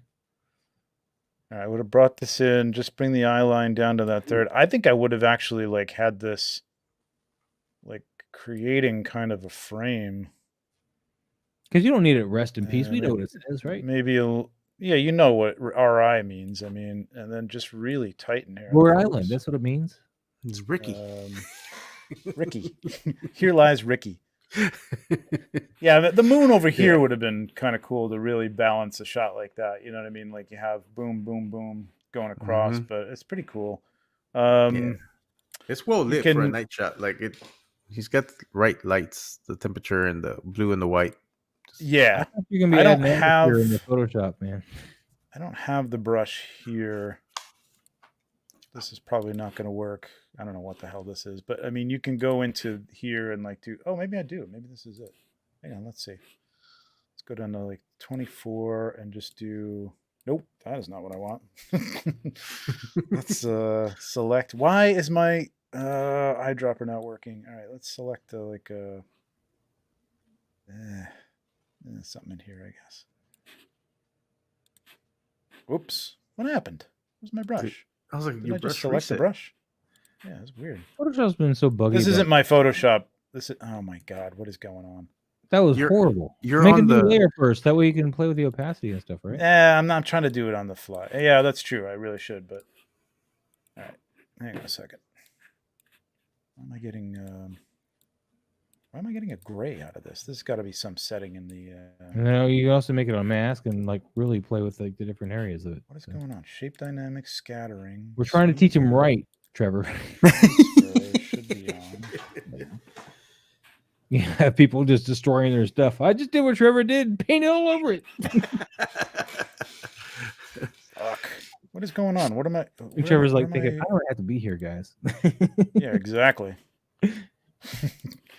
I don't know what the hell this is doing. Why am I getting nothing right now? That seems like a fixture price control right now. it keeps switching to the. Yeah, it's because I think you were on the burn tool or that smudge tool, and you. Oh, is this a smudge tool? Okay, yeah. So normally I have like a smoke. You can download like a. I don't have it here. I'll just use a smooth thing. But you can download like a smoke brush, and you can get some nice. But you can also go in here and do things like transfer and change the scattering and texture. Smoothing should be on. Transfer is usually like the opacity jitter. So like this is going to give you random, different depths and stuff for your smoke and stuff like that. I mean, this looks terrible, but you can go in and do the opacity here, and even do like a screen or something like that, or an overlay. You got to play with it a little bit, but there's some great brushes out there that you can get to add a little bit of atmosphere too. Yep. Just to get a little bit more smoke back there or something. But this is nice, man.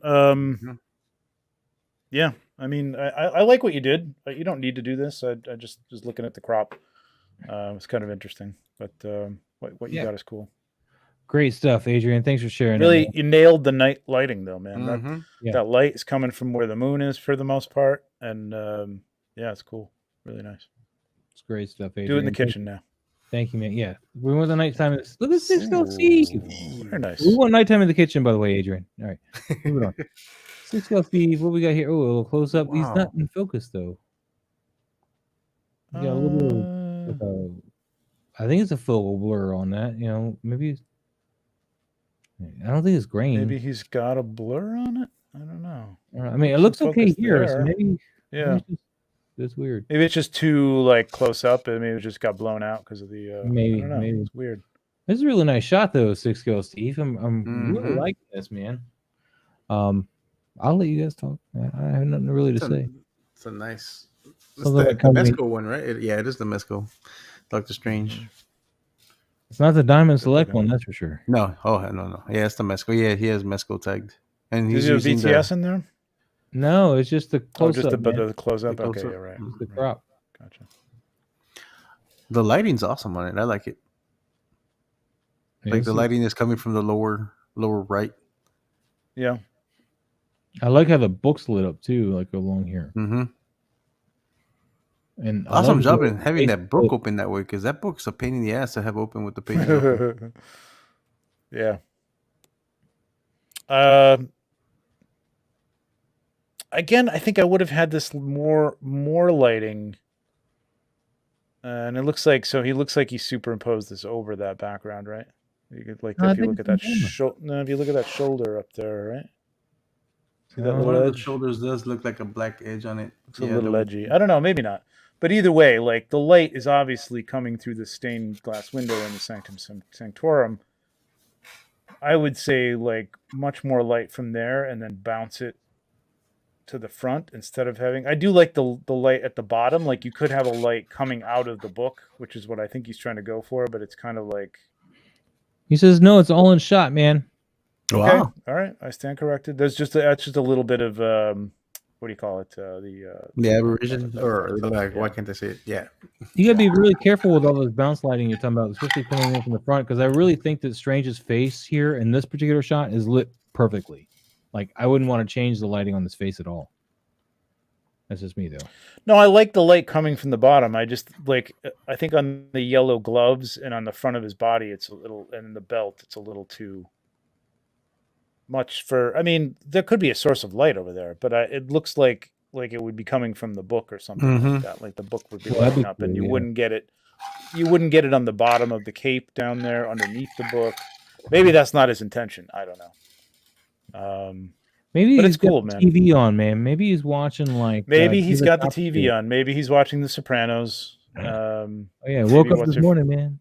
Maybe what's her face? Wong was watching. It's Wong and his girlfriend. Or he was watching the WandaVision. Juan and Marilyn were watching it, man. Marilyn with two eyes, right? With two eyes. They left it on. And like, I'm gonna do some magic and get this girl out of here because she's driving me crazy. No, great composition. Really nice lighting on the face. I like the angle his positioned in. Yep. I really love the lighting on the face. It's really selling the whole thing for me. And the lighting on the book too. Great job on those. All right, 6 scale Steve. Casper, man. We got the Triceratops pet and that's kind of a cute little idea, man, but there's a lot of darkness in this shot that I would want to address that. And I'll let you guys. This is where you take your toys outside for this one, I think. Yeah. Yes. Play in the mud. Get dirty. Like I like the concept, but yeah, it's a little bit dark. Like it needs a little bit more bounce light in the back, and the light is a little hot underneath the T-Rex's jaw, lower jaw. Like not hot like is in. It's giving hot spots, but it's just it almost looks like a flash again. Like a flash went off on the bottom.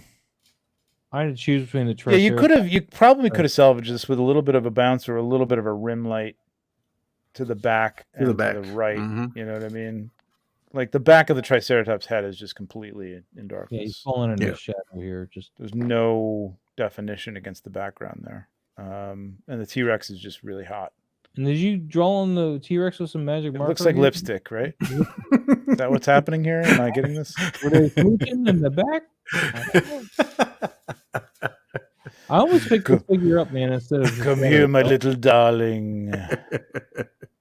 You're so beautiful. That Triceratops is a beefy figure. Like, he is, man. And like I said, Shredder went out there because I was like, he's got arms that I can do stuff with, and but I think it was a little guy that got me, the little clone.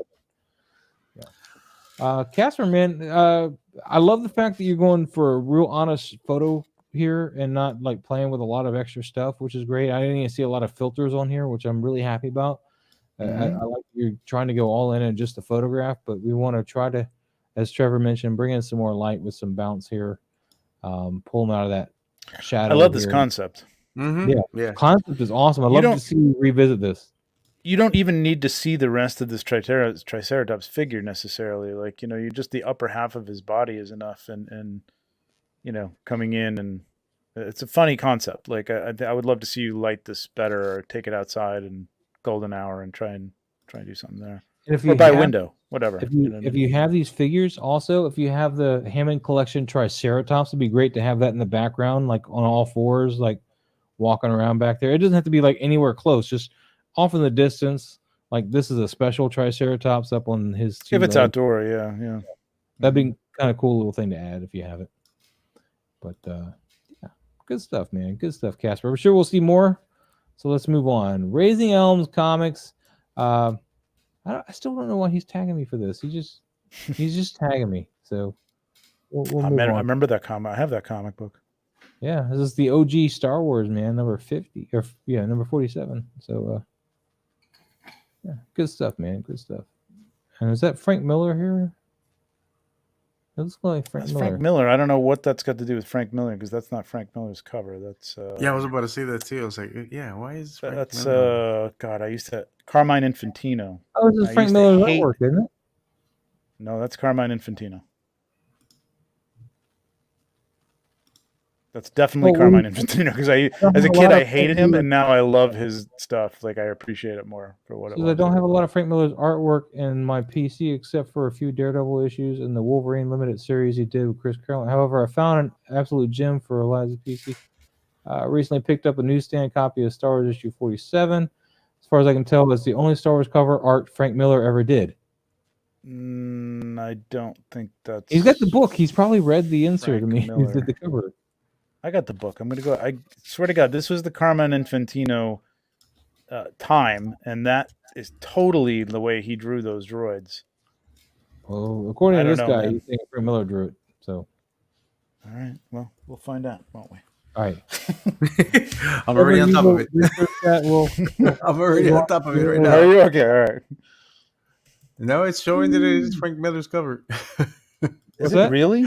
Yeah, it's showing that it's drawn it in the style of Carmine Infantino, because that's who was doing all those things. See, that wasn't supposed to be one of the pictures we went over, but you learned something new today. So yay! I'm still not buying it.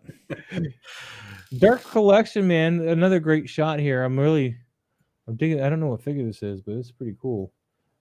James Sherman. I love this orange rim light, like it's a club light or something back there, like a neon sign. But I know that's not what it is. It's obviously like a orange red Ulanzi or something going through some cracks in the diode to really bring that out. But it still works great for like a neon kind of sign back here.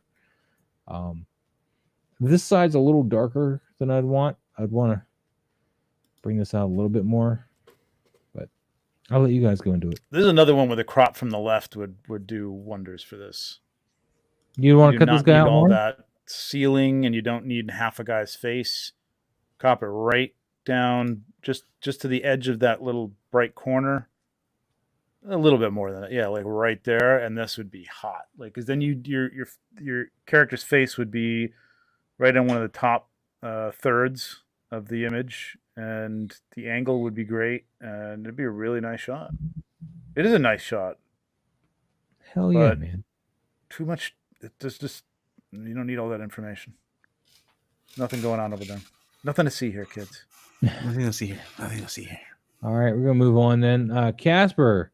Oh, he got the accessory kit. Not that I had mine in my store, but he's Mikey's dancing. He's chilling. I actually like the composition of this. Break dancing. Yeah, I like the composition, but nothing's in focus though. Yeah.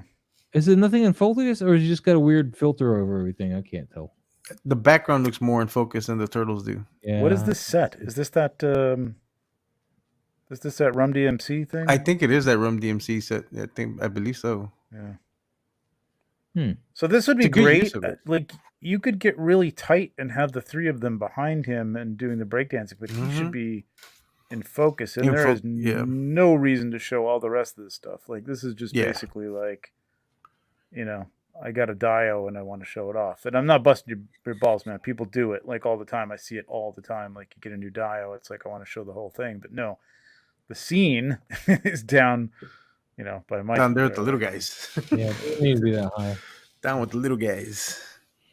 All right, Casper. We're gonna move on. Let me hit that like button for you. Let's see what we got. Ooh, toying around 77. We got some Hudson in the house. What? I love this figure. It's my favorite of the gargoyles that I have now. I like him better than Goliath and Demona.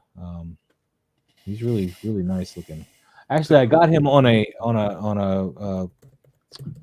dynamic stand, a Hot Toys dynamic stand, and I got some 3-in-1 weights on the base of it, and I got him hanging over my DTOF, like he's actually lunging off of the DTOF. It looks pretty cool. Nice. I'm gonna have to do that. I want to get some more of those goosenecks and dioramic stands, and like when I get my other DTOFs, because I'm gonna have some for 12 scale and stuff. Like actually drill into the tops and have like all the gargoyles like it's their tower they're all jumping off of. Good idea. I think it's gonna be fun. It's a cool shot. It's just, again, this one falls under the same thing as Casper's. I don't know where the focal point is. His face looks too blurry. Is it? I think it's the I can't tell. Yeah, it is. The moon should be looks like it looks like it's like the leg, like the knee is in focus. Like right about there, the thigh, like right here. Somewhere in there. Looks like it's focused. But which looks like the center of the photo, which may be where he just kind of like defaulted or something. I don't know. So toying around when you shoot, you want to aim for the eyes typically, unless there's a reason to tell the story from a different perspective. It's a cool composition, though. I like the angle also. Composition is really nice. You really could have sold, and the street light from below is perfectly plausible. That light coming up from the bottom.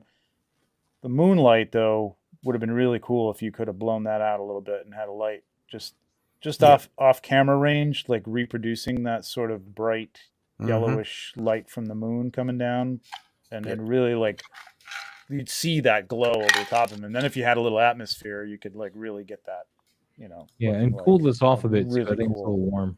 This is way too yellow for your typical moon. I could. It's a little artistic license. I mean, it's that Batman type of signal. That'd be the best signal. Yeah, that's true. As drawn by Frank Miller or Carmine Infantino. I still can't believe that's fucking Frank Miller. But I think that inker, like, I don't know, man. That doesn't look like Frank Miller at all. Maybe it's early on, Frank Miller. I guess it is. Oh, it has to be, man. That book was in the 70s, early 80s. Yeah, it was like 78, 79. It said it's one of two. This is 2 of 2 Star Wars issues by Miller. Yeah. Interesting. So yeah, good stuff though, man. I would like to liven up whatever else is going on back here, though. Again, I think the atmosphere would help sell that. Maybe add some blue back there to kind of give it more of a night feel than just a black background feel. But yeah, great stuff, man. Thank you for sharing that toying around. Cool. Appreciate it. Yeah, see what else we got. Darth Matter art. We got some Shredder going on. A little BTS. Wow, he got the whole hose. Nice setup. It's Putin and smoke on them. That's what it's a nice shot, though. It's what? What did you say? You said something about you heard what I said. Somebody's baking some brownies. I would have cropped this in a little bit, man. I don't think you need this your space over here. Same. But otherwise, man, it's a nice look with the lighting and everything. You can get his eyes, which is great. Yeah, I like the atmosphere. Over tried. Cool. So. Simple hero shot. It's nice. Okay, so it was an orb light. It's an orb light? Wow. That's a light source? Wow. Huh. I would have thought you would have gotten a lot more like glow off of that from the lens being aimed like right at it. You know what I mean? Like you'd be getting some flare and stuff. Wait, the orb lights, or which ones are those? Is that the one that's supposed to look like Is it the moonlight? Is it like the moonlight like a moon? And the sunset light or the sun? Well, the moonlight I don't have sucks. That's all I know. Because I had bought one of those and it did not work as it shows on the box. It's not very bright whatsoever. Like, so I ended up returning that stuff because I wanted to do a shot where like to have that sunrise look and you get the sun in the background, but I couldn't even get that casted on the wall properly. Like, nope. The moon ones work good. I don't know what that is. Well, the moon one that I have, I cut the innards out and put a lume cube in it. Well, yeah, or you could even hit it from the outside with a. The color was way off on all the different choices I had. Like white was off; it was like more yellow, and then blue was more green, and it was just horrible. I was like, ugh. All right, yeah. So it's just a cheap light he got at Walmart. Okay. Yeah. Okay. All right. Fair enough, man. Nice. But back to Darth, man. I think the only thing you really need to do here is probably crop this. I don't know. You see anything else? Could use a little more contrast. Like I know you get a lot of fog in here and it's kind of blown out, but I might have brought like the contrast up a little bit in Photoshop and post just to get the blacks just a little. The blacks a little bit, yeah. It's not wrong, but I don't know. Maybe or you can more interesting in Lightroom and dehaze him a little bit so he's not quite as dehaze it. Yeah. Bring the contrast up. Yeah, something like any of those things would work. Yep. All right, Darth, we're gonna move on, man. Lucan shoots, man. He's still adding a bunch of stuff in these shots. Oh yeah, those Smurfs back there. Oh, it does look like Smurfs. No, those are 501st, I think, or the lighter blue. Okay. I don't know. See the shot without all that stuff looks great. Again, that's pretty good. Better. I mean, I think your depth is a little too much. Like you're almost getting to the point where you can't tell what the hell those things are, but. Not quite. Yeah. But dude, this is all you need right here. This is it. This is the shot. And it's not even like a bad composition. I would just stick with this. Forget all that other BS. Yep. Just stick with this, man, and work on your lighting. Lead with this. Very flat lighting on the right here. Just play some shadows, get some light shadows on. Yeah, if you're using a camera, bump up your f-stop a little bit. If you're using a DSLR, so you can that's going to get you a little bit more in focus because it's just a little too. It's looking a little too much like the Stay Puft Marshall Mellow Man back there, man, and some Smurfs. And if this guy, by the way, in the pose wise, if this guy's holding this gun by the top like that, let this arm fall further down, like almost all the way down, and maybe even tilt that the barrel towards the ground a little bit if you can, if it lets you in the pose. All right, Lucan, we're gonna move on, man. Oh, AO.Z with the anime person. Yeah, I don't remember his name, but from Demon Slayer. Okay, Slave Demon, sure. Okay. They do slay some demons in that show. That's really nice composition. Really nicely done, man. Really nice light. There's nothing too hot here. Like you have a tendency like that forehead could be like blown out, but it's really nice and smooth and you really get that sense of him being engulfed in the flames, like the lighting. Yep. Yeah. There's a little bit of weirdness by the cape area and the flame, but that's I mean it's tough to transition those Photoshop flames sometimes, especially when you get them up in front. Like a flame like that, like it would be almost like you wouldn't even almost see it. You know what I mean? It would be casting like light, but it wouldn't have a definition like that. But I think overall, what's that, Maz? It'd be more of a glow than actual flame. Yeah, exactly. Yeah, it would just be you'd see a little bit of a shimmer or something like that, but you wouldn't see the flame, especially against white, because then it really doesn't show up. But I think it's like compositionally, like where he placed the flames, really nice. The way he cropped it, I love it. Yep. Action, sharpness. That's nice. It's really a tight shot, man. I'm digging that. AO.Z. This is awesome. Good job. We're gonna move on. How much longer you got there? I got about one more in me. I can do one more. This one and maybe Pilot one more. 54 for you, right here. There it is. This guy, he's cold. He's been left outside too long. I think he's in the freezer. He's got one more. He hates his job. He hates his job. Focus there, X-Wing. Yeah, the last one's not in focus. It's cold. This one's in focus. Nobody else is. This one looks out of focus too. Yeah. I mean, positives.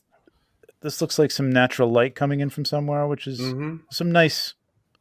Yeah, because You need a bounce card from on the other side of this thing to get some rim light and define him over there because he's just fading into darkness. But he's doing it. But that side of him looks pretty nice. I mean, that's not overly bright. You got the right shutter speed, the right ISO, or whatever. I don't know if you're using a DSLR or your phone or whatever, but it's nice. I think I would have, since there's nothing going on and since like this setting is like pretty much nothing, I think I would have cut in and just cropped this and made it a portrait, a real nice tight portrait. You know what I mean? His upper torso and could look really nice. Yeah. Really nice. As far as bounce card placement, if I were to do this again with a bounce card to bring him out, I would actually put it a little bit in front of him, pointing back towards this here. That way it looks like the light's coming more around him than just giving that whole line that we talked about earlier by bouncing. Yeah. You could do it not just like a rim light, but like just about just kind of have the light come around him more, because the whole thing is really this gun is making like this black void here, and that's the whole. I mean, and of course a rim light from behind him would be nice too, but it's not the end of the world. But yeah. Cool. That's what I got. All right, Trevor, you said you got to go. What do you got going on this week? What have I got going on this week? That's a good question. I don't even know. Well, last night we had a couple of toy photographers on the Legion's Lounge. I had to work last night. Otherwise, I've been hanging out with you. Esteemed guy on the other side, other bald dude, Pablo, and figure fan Nate, and it was a great conversation. It was a lot of fun. We went for 2 hours, but it's worth it. Watch the whole damn thing. Yeah, it was fun. In the background, please. It was good. Yeah, it was fun. Loved it. Yeah, it was great having you on, man. So thank you for having me. That happened, and you should go watch that. And then I think we're doing 1 6-pack this Friday because we didn't do it last Friday, so we're a week off. And there's just more news to talk about, anyways. And there probably will be something coming Thursday or something to talk about too. So we'll have a shit ton to talk about. So, but I have a whole month to work out that new Headless Horseman guy, right? It won't be like I need to order them tomorrow, and that's the end I think you've got a month for the that retailer wave to order, and then I mean they'll probably have more. All of them will be ordering more, so when they come out, you'll probably still be able to order some from the retailers. Yeah, for some retailers, I don't know if Big Bad just puts up like whatever they ordered, and like when they're gone, I'm not sure, but I'm sure a lot of retailers will be ordering extras. But it's a good wave, man. We just took a look at it yesterday on the show. That's the other thing we did. We took a close-up look at that one. This guy and Hagnon. We took a look at the new blue Hagnon. So a lot of good stuff in this wave. Check that out again on the show, and go order them if you're interested in those Mythic Legions. Tomorrow, that's it from me. Pre-order goes up tomorrow. No, Steve Morrow. Oh yes, right. Pre-order goes up tomorrow. I thought I was doing something else this week, but I think I'm actually not going to be on YouTube anymore. That's why I didn't buy any more of the Holothon figures that we had, and why I, stashed some in the stacks and stuff. I was like, just bring home one guy. The other ones I think are pretty secure. Yeah. Are you picking up that Horseman? I'm thinking about it because I got the other one. Yeah, and well, that's why I'm saying. That's why I was wondering if you're not going to pick it up since you have the other one. Well, but it is pretty cool looking. I got Toy Atlanta here at the end of March too. I want to kind of maybe have some money to go to that as a convention. Are you going to Toy Atlanta? Yeah, you come in, I'll go. I'll make sure I get time off because I know they have Legions there. I don't know. Yeah, I would love to go to one of those. I couldn't make it out to ZoloCon this weekend, and don't think I'm going to make it to MuskyCon and Muskegon. So I'd love to go to Toylanta, but I don't know. We'll see. Maybe last weekend in March, man. So yeah, it's a little tight. 24th through the 26th or something like that. We'll see. We'll see. But let me know. I'll try to get the time off so I can actually go. You oughta try to go to Legion's Con this year. Yeah, you really should. When is that? November. We'll worry about that closer. November's gonna be hard in retail, man, because that's holiday time. It's early November 5th or something like that. So it's right after Halloween. Yeah, I'll be there. So Looking forward I'll to look that. into it. I'll look into it. I don't have a lot of legions under my belt yet, but I'll look into it. Oh, yeah, you're getting there. I got one so far, and If you go there, you'll be into it. one's in order. Yeah, if you go there, definitely be into it. Yep. Yeah. All right, guys. Suck you in. Trevor, All right, you have man. yourself a great night. Thank you for being Later, here, Trevor. man. See you guys. We'll see you Good hopefully night, next week. everybody. Good night. Yep. We're not done, guys. By the way, we got more people to finish up with. Yeah, we still got. And yes, where to go? All the comments are going. X-wing pilot, man. No problem, man. We love going over this stuff, man. I hope to see more from you. Yes. Hey, look, there's my comic book canon thing that I did. See, they tagged me because I won. I won a free book. Oh, did you? I won the Mandalorian issue number 5 EGCS graded Nice. 9.8. Congrats. I never gotten EGCS before, but this is free, so it'd be cool. Congrats on that. I like the Mandalorian, but that's the other guys competing again. Oh, nice. That's the book. That's what I won. So. Oh, cool. Okay. But anyway, let's move on. What we got here? This monkey dude, Pablo, taking all the thunder. Oh, we got some. Hold on. Primar. I want to try and get to PowerCon this year. Okay. Oh, nice. Yeah, I know. I want to go there so bad for the 2 exclusives, but is that Power Rangers Con? I guess. No, it's I think it's more He-Man related, or at least it used to be, but now it's more everything. But I think when they first started, it was more of a Masters of the Universe. What the hell happened, Pablo? I hit the arrow over, and I was expecting your little thing, but no. No, I got a close up.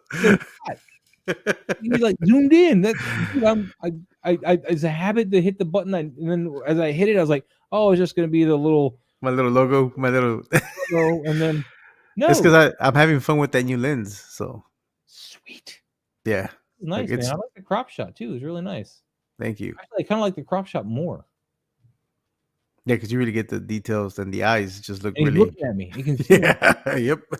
He's looking deep into my soul. It's good stuff, man. Let's move on to the viewers, though. Skydrill Walker. That's 4 days ago. I thought we looked at this. No, he redid this shot. The first time he did this, it was a going down helicopter in the Cobra. But look at this nice sign is lit up now. Yes, I was about to say a lot better in that change, man. I was about to say he took your advice, boss. I think it worked, man. It does look nice. I give it to him. Sold it. It's no longer looking like just an extreme set. It's looking like a real place, more like. And this time the helicopter is not going down. I get the impression he didn't move that at all. Like since he originally shot it, the helicopter's been sitting there in that same place, and he's like, "Let's take advantage of this and reshoot it with this." Yep.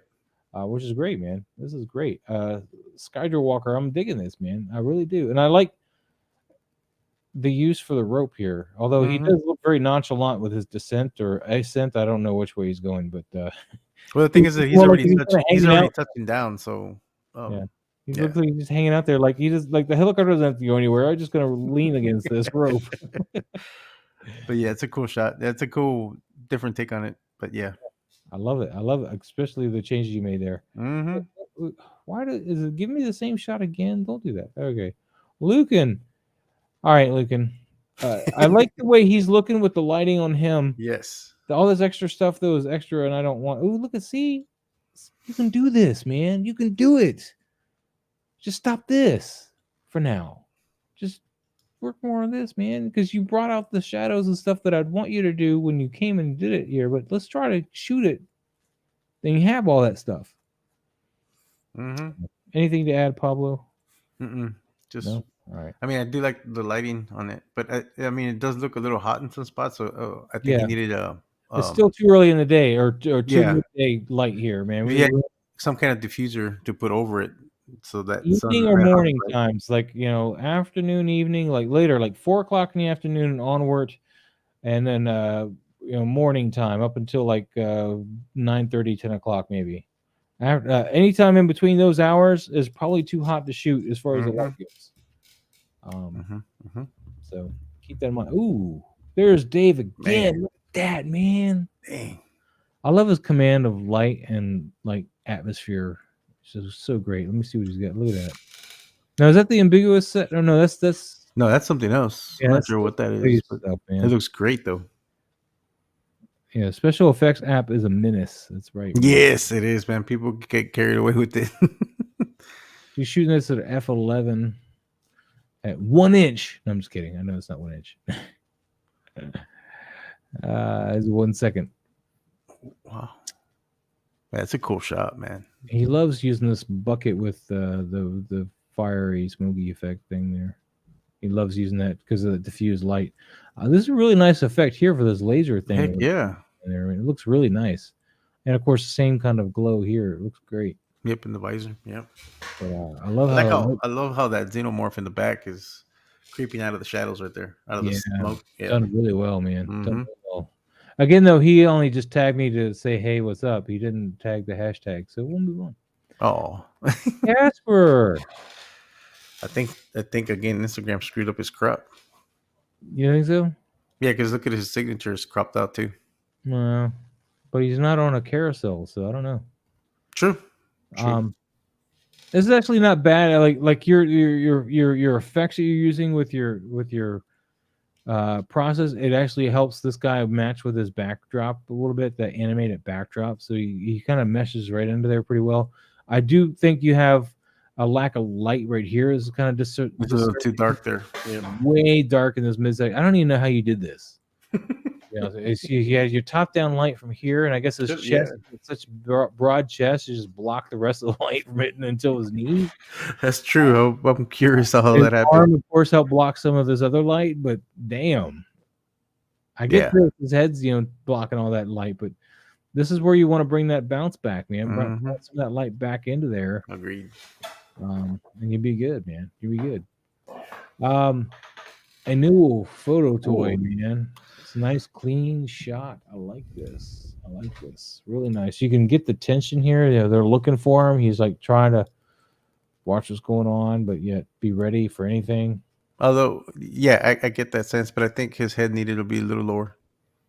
Well, because if they were to turn around, they're going to see him right away. Realism, yes, I see that, but that's the only. I mean, but that's like I said, it's just brought it up there to get this light on the shoulder, so you can also pull out the gun. Yes, but I do like low. This would block that light, and you would lose it. I do love the composition though, and so I think for the photograph's sake, he brought it up higher with that light on it. Yes, that's what I was saying. It's just like a minute little, like if you want to get that realism to it, he's popping up too high too soon. Like if they were further up ahead, that would make more sense to me because then he has to pop up to look over. But no, it's a cool shot though. Right, I love the lighting and the angle. I'm not really harping on that. I understand what you're going for, and this works for me. And I know realistically, Pablo, you don't want to pop your head up that high so you get it shot off. I understand that too. But this is a photograph. This isn't real life. I know. They're not really going to shoot him in the head. I love the shot. I'm not saying this shot's bad. Don't make me have to be the bad guy here, Buzz. I gotta be the wrong guy all night. We can be the bad guy for 5 seconds. All right, moving on. Man, beautiful. Oh, snap! Delicious, man. Look at this turtle thing, man. Damn, I want to do this so bad now. Why did I do this? I don't know. Because I don't have the finger. I thought you. Oh no, that's right. You did. I didn't get that guy. Yeah. I got Killer Croc. I could use that Croc. Yeah, you could use that Croc. I haven't shot him yet. You believe that? I've been meaning to. Why have you not shot that yet? Because I can't think of how I want to shoot him. Well, you got an idea right here. People shooting him like, damn, I could have done that, but I'm too brain dead to think of a cool shot like that. Like I saw one on my feed this week of somebody put him like did a shot where he looked like he was swimming underwater. It was really cool. It looked really awesome. It might even be tagged. I don't know. But, yeah, Sid, dude, this is really nice, man. I like this a lot. I like to get a little bit more shadow play in here though, because this looks like you're in a sewer and there's a lot of light in here. I mean, I like that everything's separated out, like nothing's like garbled into darkness or anything, but I feel like this is almost a little too bright though for. Well, it might be bright because of whatever is burning in the background. Well, this is the light coming through some sewer entrance, and I know it's bouncing off this wall, but I would have liked to see how that played without putting more light from the front, because we're obviously getting light from this side somewhere. I'd want to taper this light off a bit. I feel like it's just not enough. There's not enough room in the shadows to play, to really play with the lighting. I don't know. Maybe I'm just crazy. I mean, I've been wrong most of the night, if you ask Trevor. So. You have not been wrong. We all have our our styles and certain techniques we would. Oh well, I mean, what do you got to say, man? I don't need to talk about it the whole time myself. Go ahead, man. Go No, ahead. I like the Are you shot. done? I like the composition. The lighting is cool. Yeah, but I do agree. It needed to be a little bit darkened in the back. Like I probably would have done.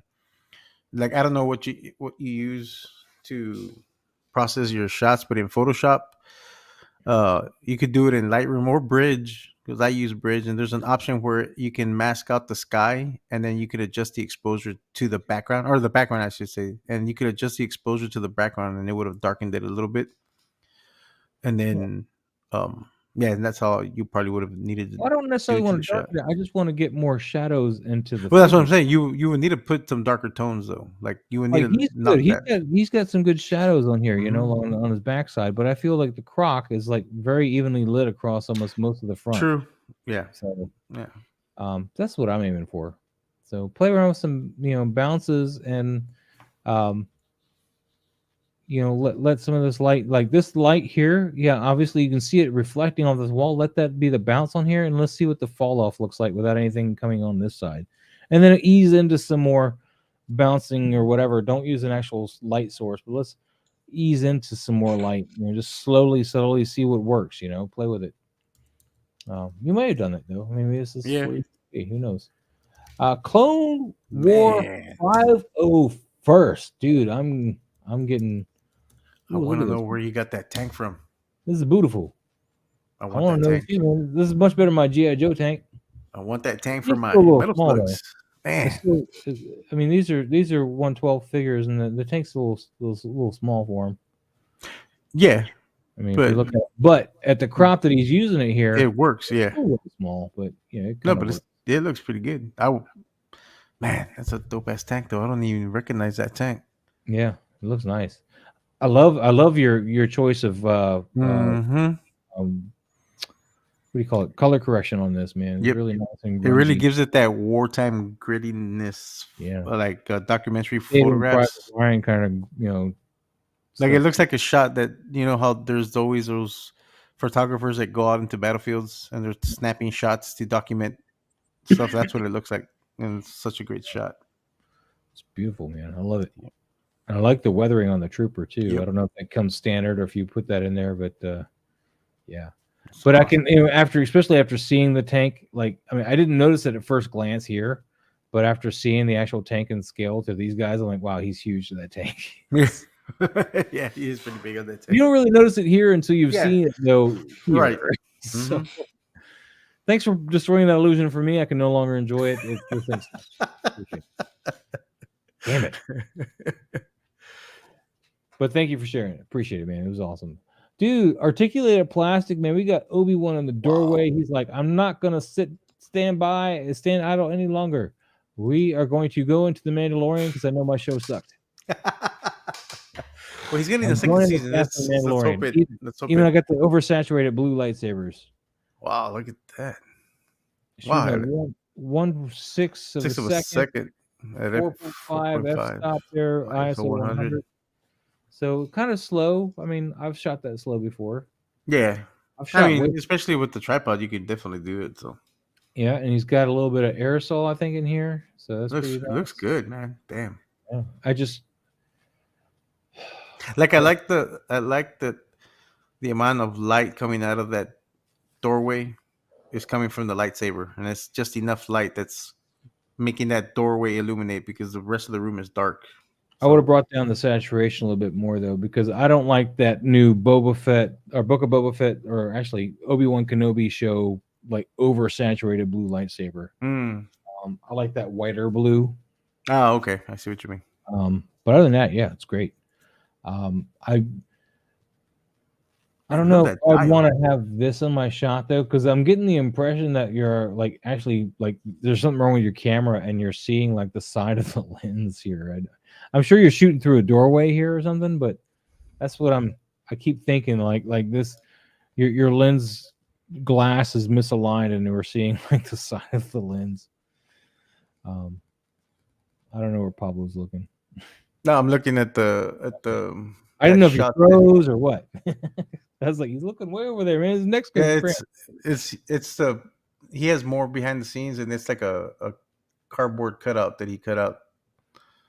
If you keep right there. Yeah. So I probably would have just gotten rid of that because it doesn't quite work. Yeah, I guess I could have kept going. Yeah, that's why I was looking over here. So I was like, I was trying to scroll It's just through kind of distracting. Like I don't know. Do you agree? Or again, I've been kind of smoking stuff all night, so I don't know. When I first saw it, I saw it as like we're inside another door, like a coreway, like that has that weird round shape. That's what I thought. But yeah, it could.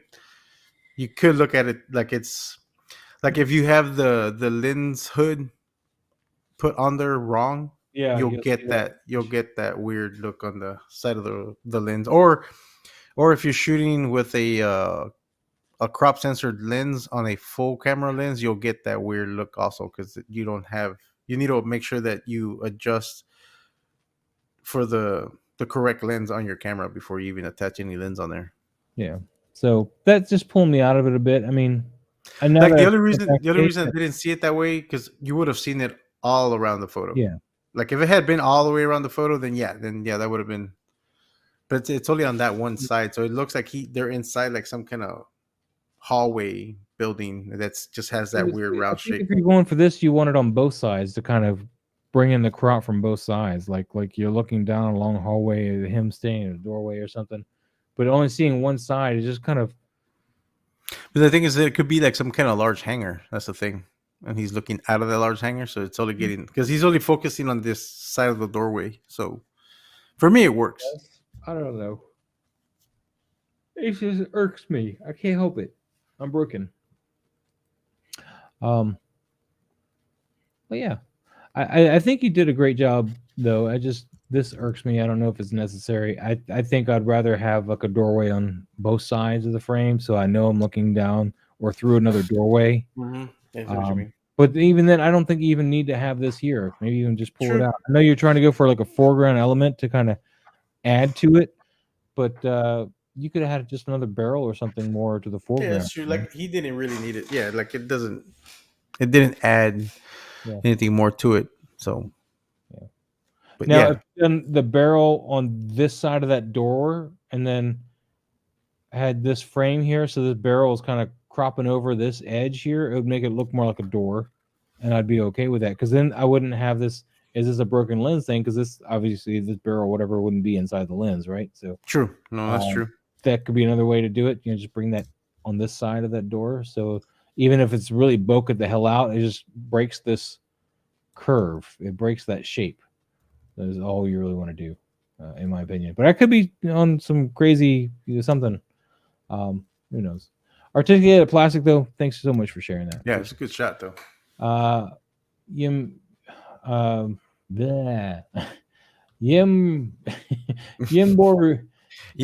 review. Yimbo reviews. I'm reading it as a one word. This is what's messing with me. Yimbo reviews everything. Mace to the face. Got some Conan the Conqueror going on.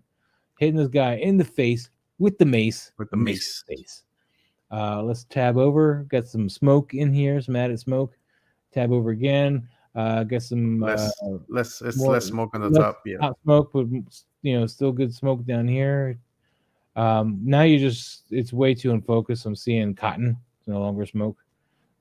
So let's go back to. I think he had a combination of both that and.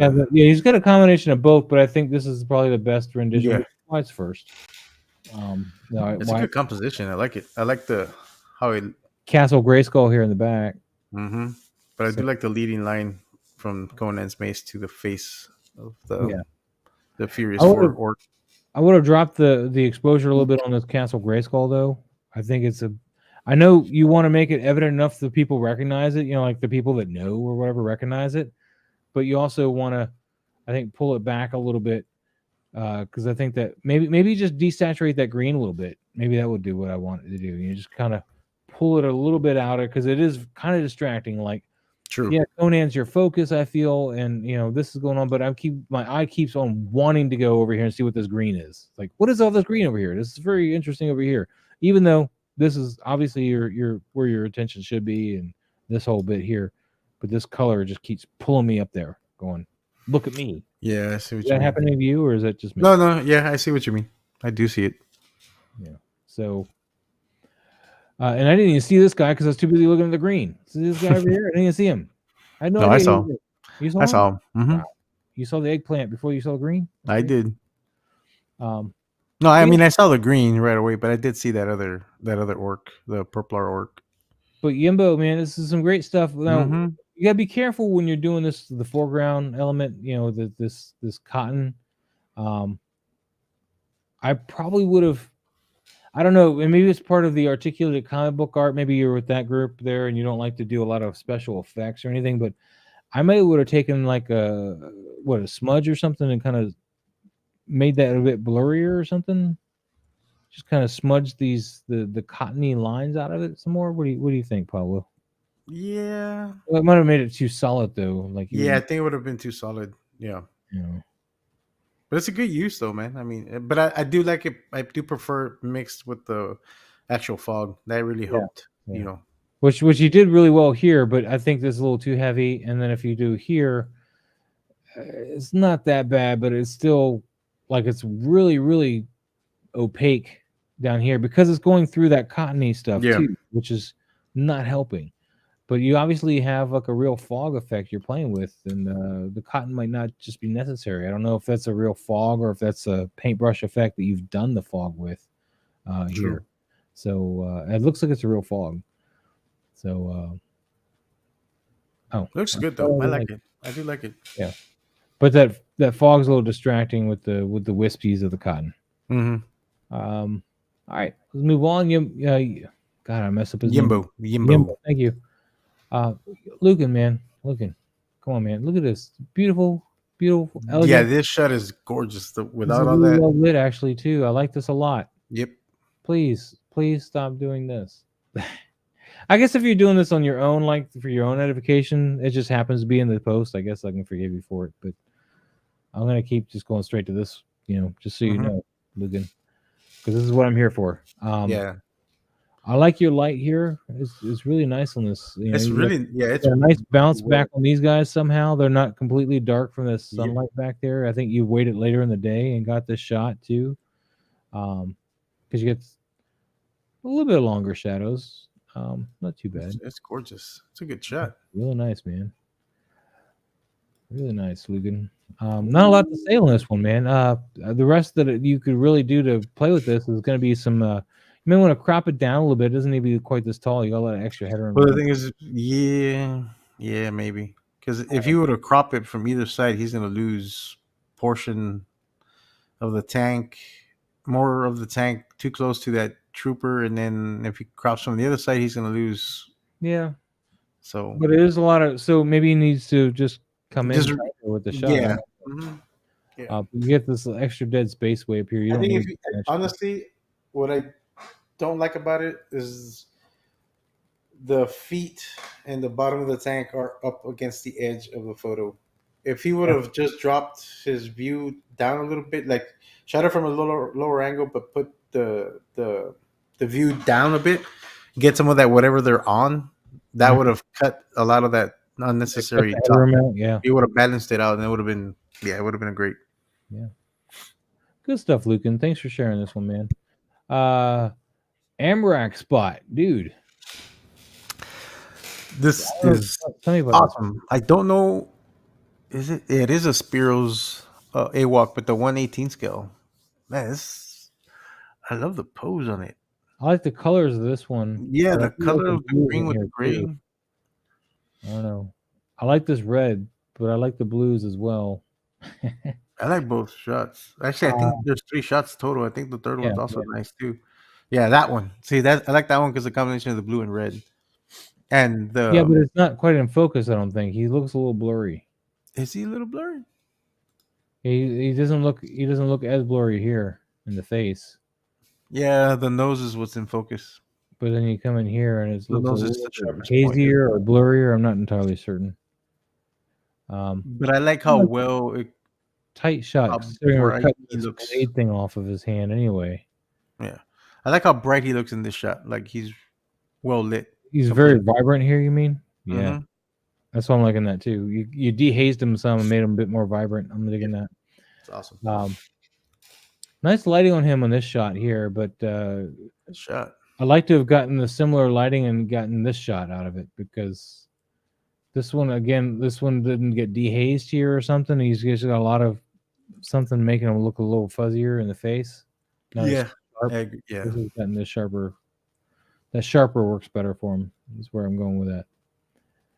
But Amric, man, thanks for sharing that. Pablo, anything you want to add? Nope, not anything else. I mean, it's a great shot. I like the posing. Like he's got that. Like he's jumping around. So like jumping around, man. Like like House of Pain. Yep. Darth Matter, man. I saw this one. This is pretty cool, man. I like this guy. He's like just dead and loving it. See how this sword hilts? I think that's how you had that other. Didn't Darth do that other one where you're looking up? That was you, Adrian. No, who was that? No, Dark Collector did the other one. So maybe this is the same pose, and that's why the sword is going up. No, because the other shot was by Dark Collector. This is Darth Matter. Oh, Dark. Okay. Yeah. So they're not brothers. All right, gotcha. I would have probably I would have lowered the shot. Coming more like from the lower angle, looking up. Yeah. Keep down by his feet instead of being up here looking down on him. Yeah. But I kind of get the sense that it's some like whoever's looking at this. Yeah, no, I get that feeling. The reason why you want to lower it is because you got a lot of the extra headroom, but you don't want to kill the cross either. You want the cross in there, and if you crop it, you lose the cross. But if you go down and move the camera down here, you can still look up and get the cross, and still have that headroom you want to either get rid of or whatever. Yep. I think that's where your mind's at. That's where my mind's at. Yeah.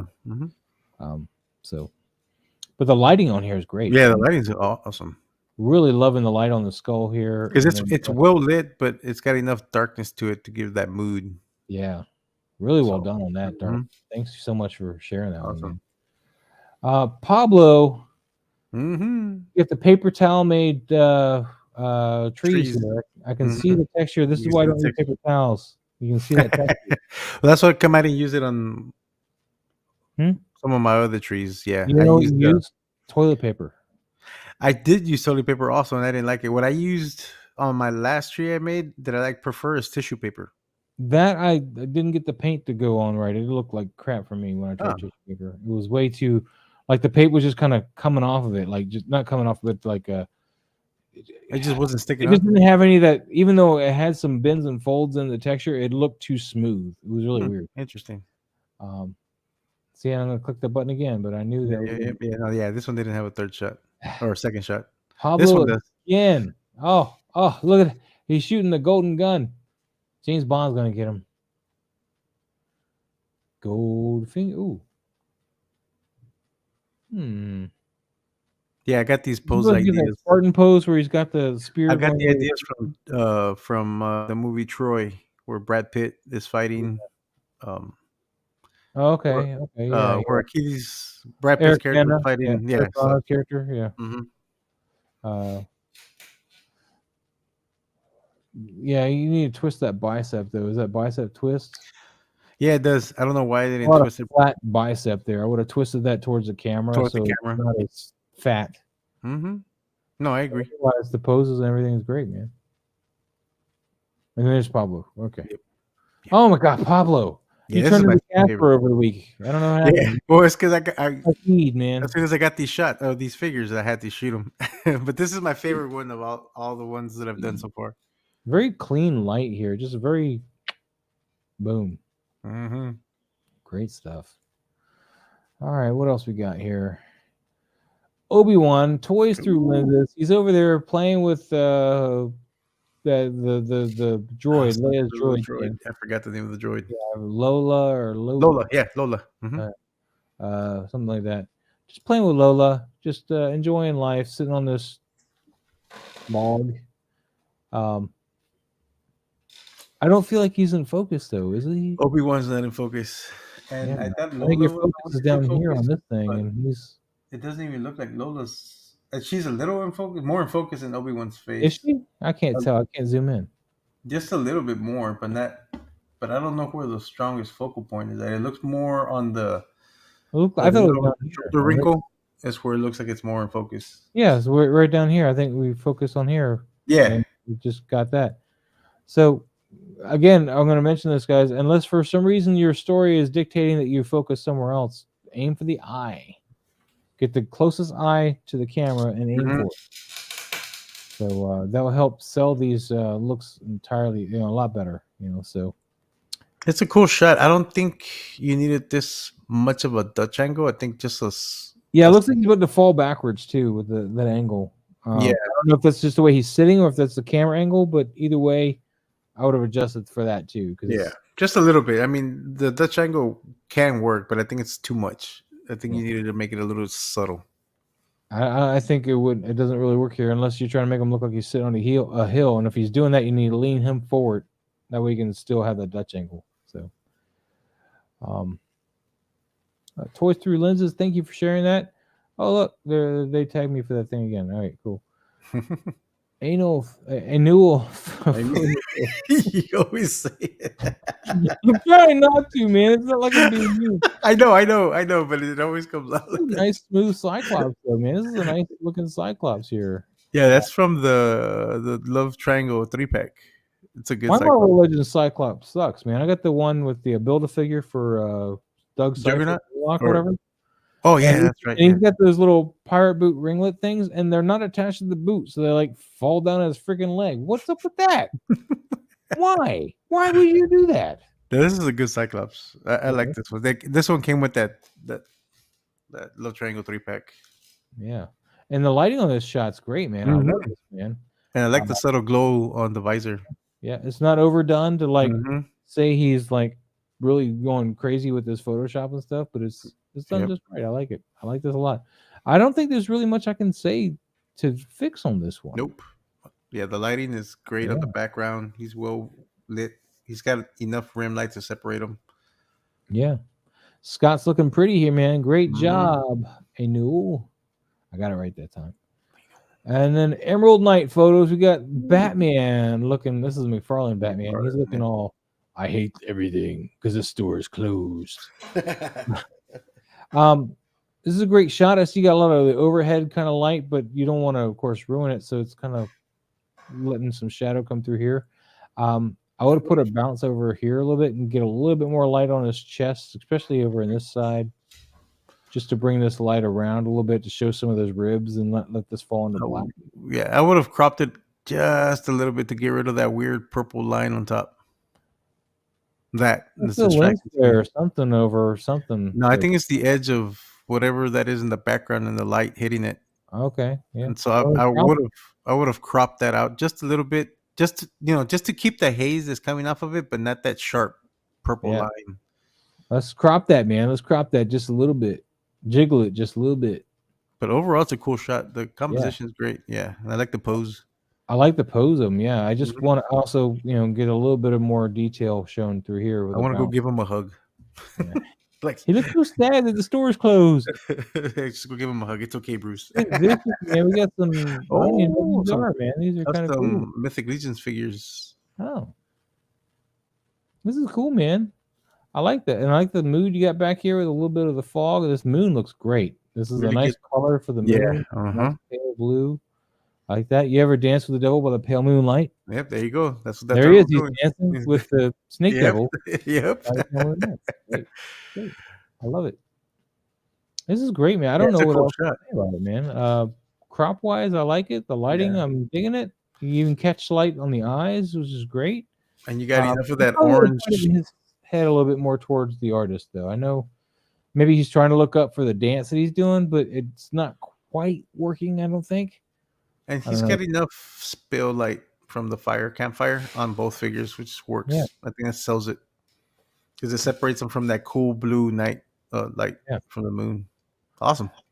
And I guess if you want to have him look it up, though, you want to go full on into the Snoopy look up too. If you want to go up instead of down, looking at him, like go the straighter up and down, like he's in the music. Because right now it's the turtle head that's making him look funny. It's not anything you're really doing wrong, but he's looking smug here in the face and not like he's enjoying himself.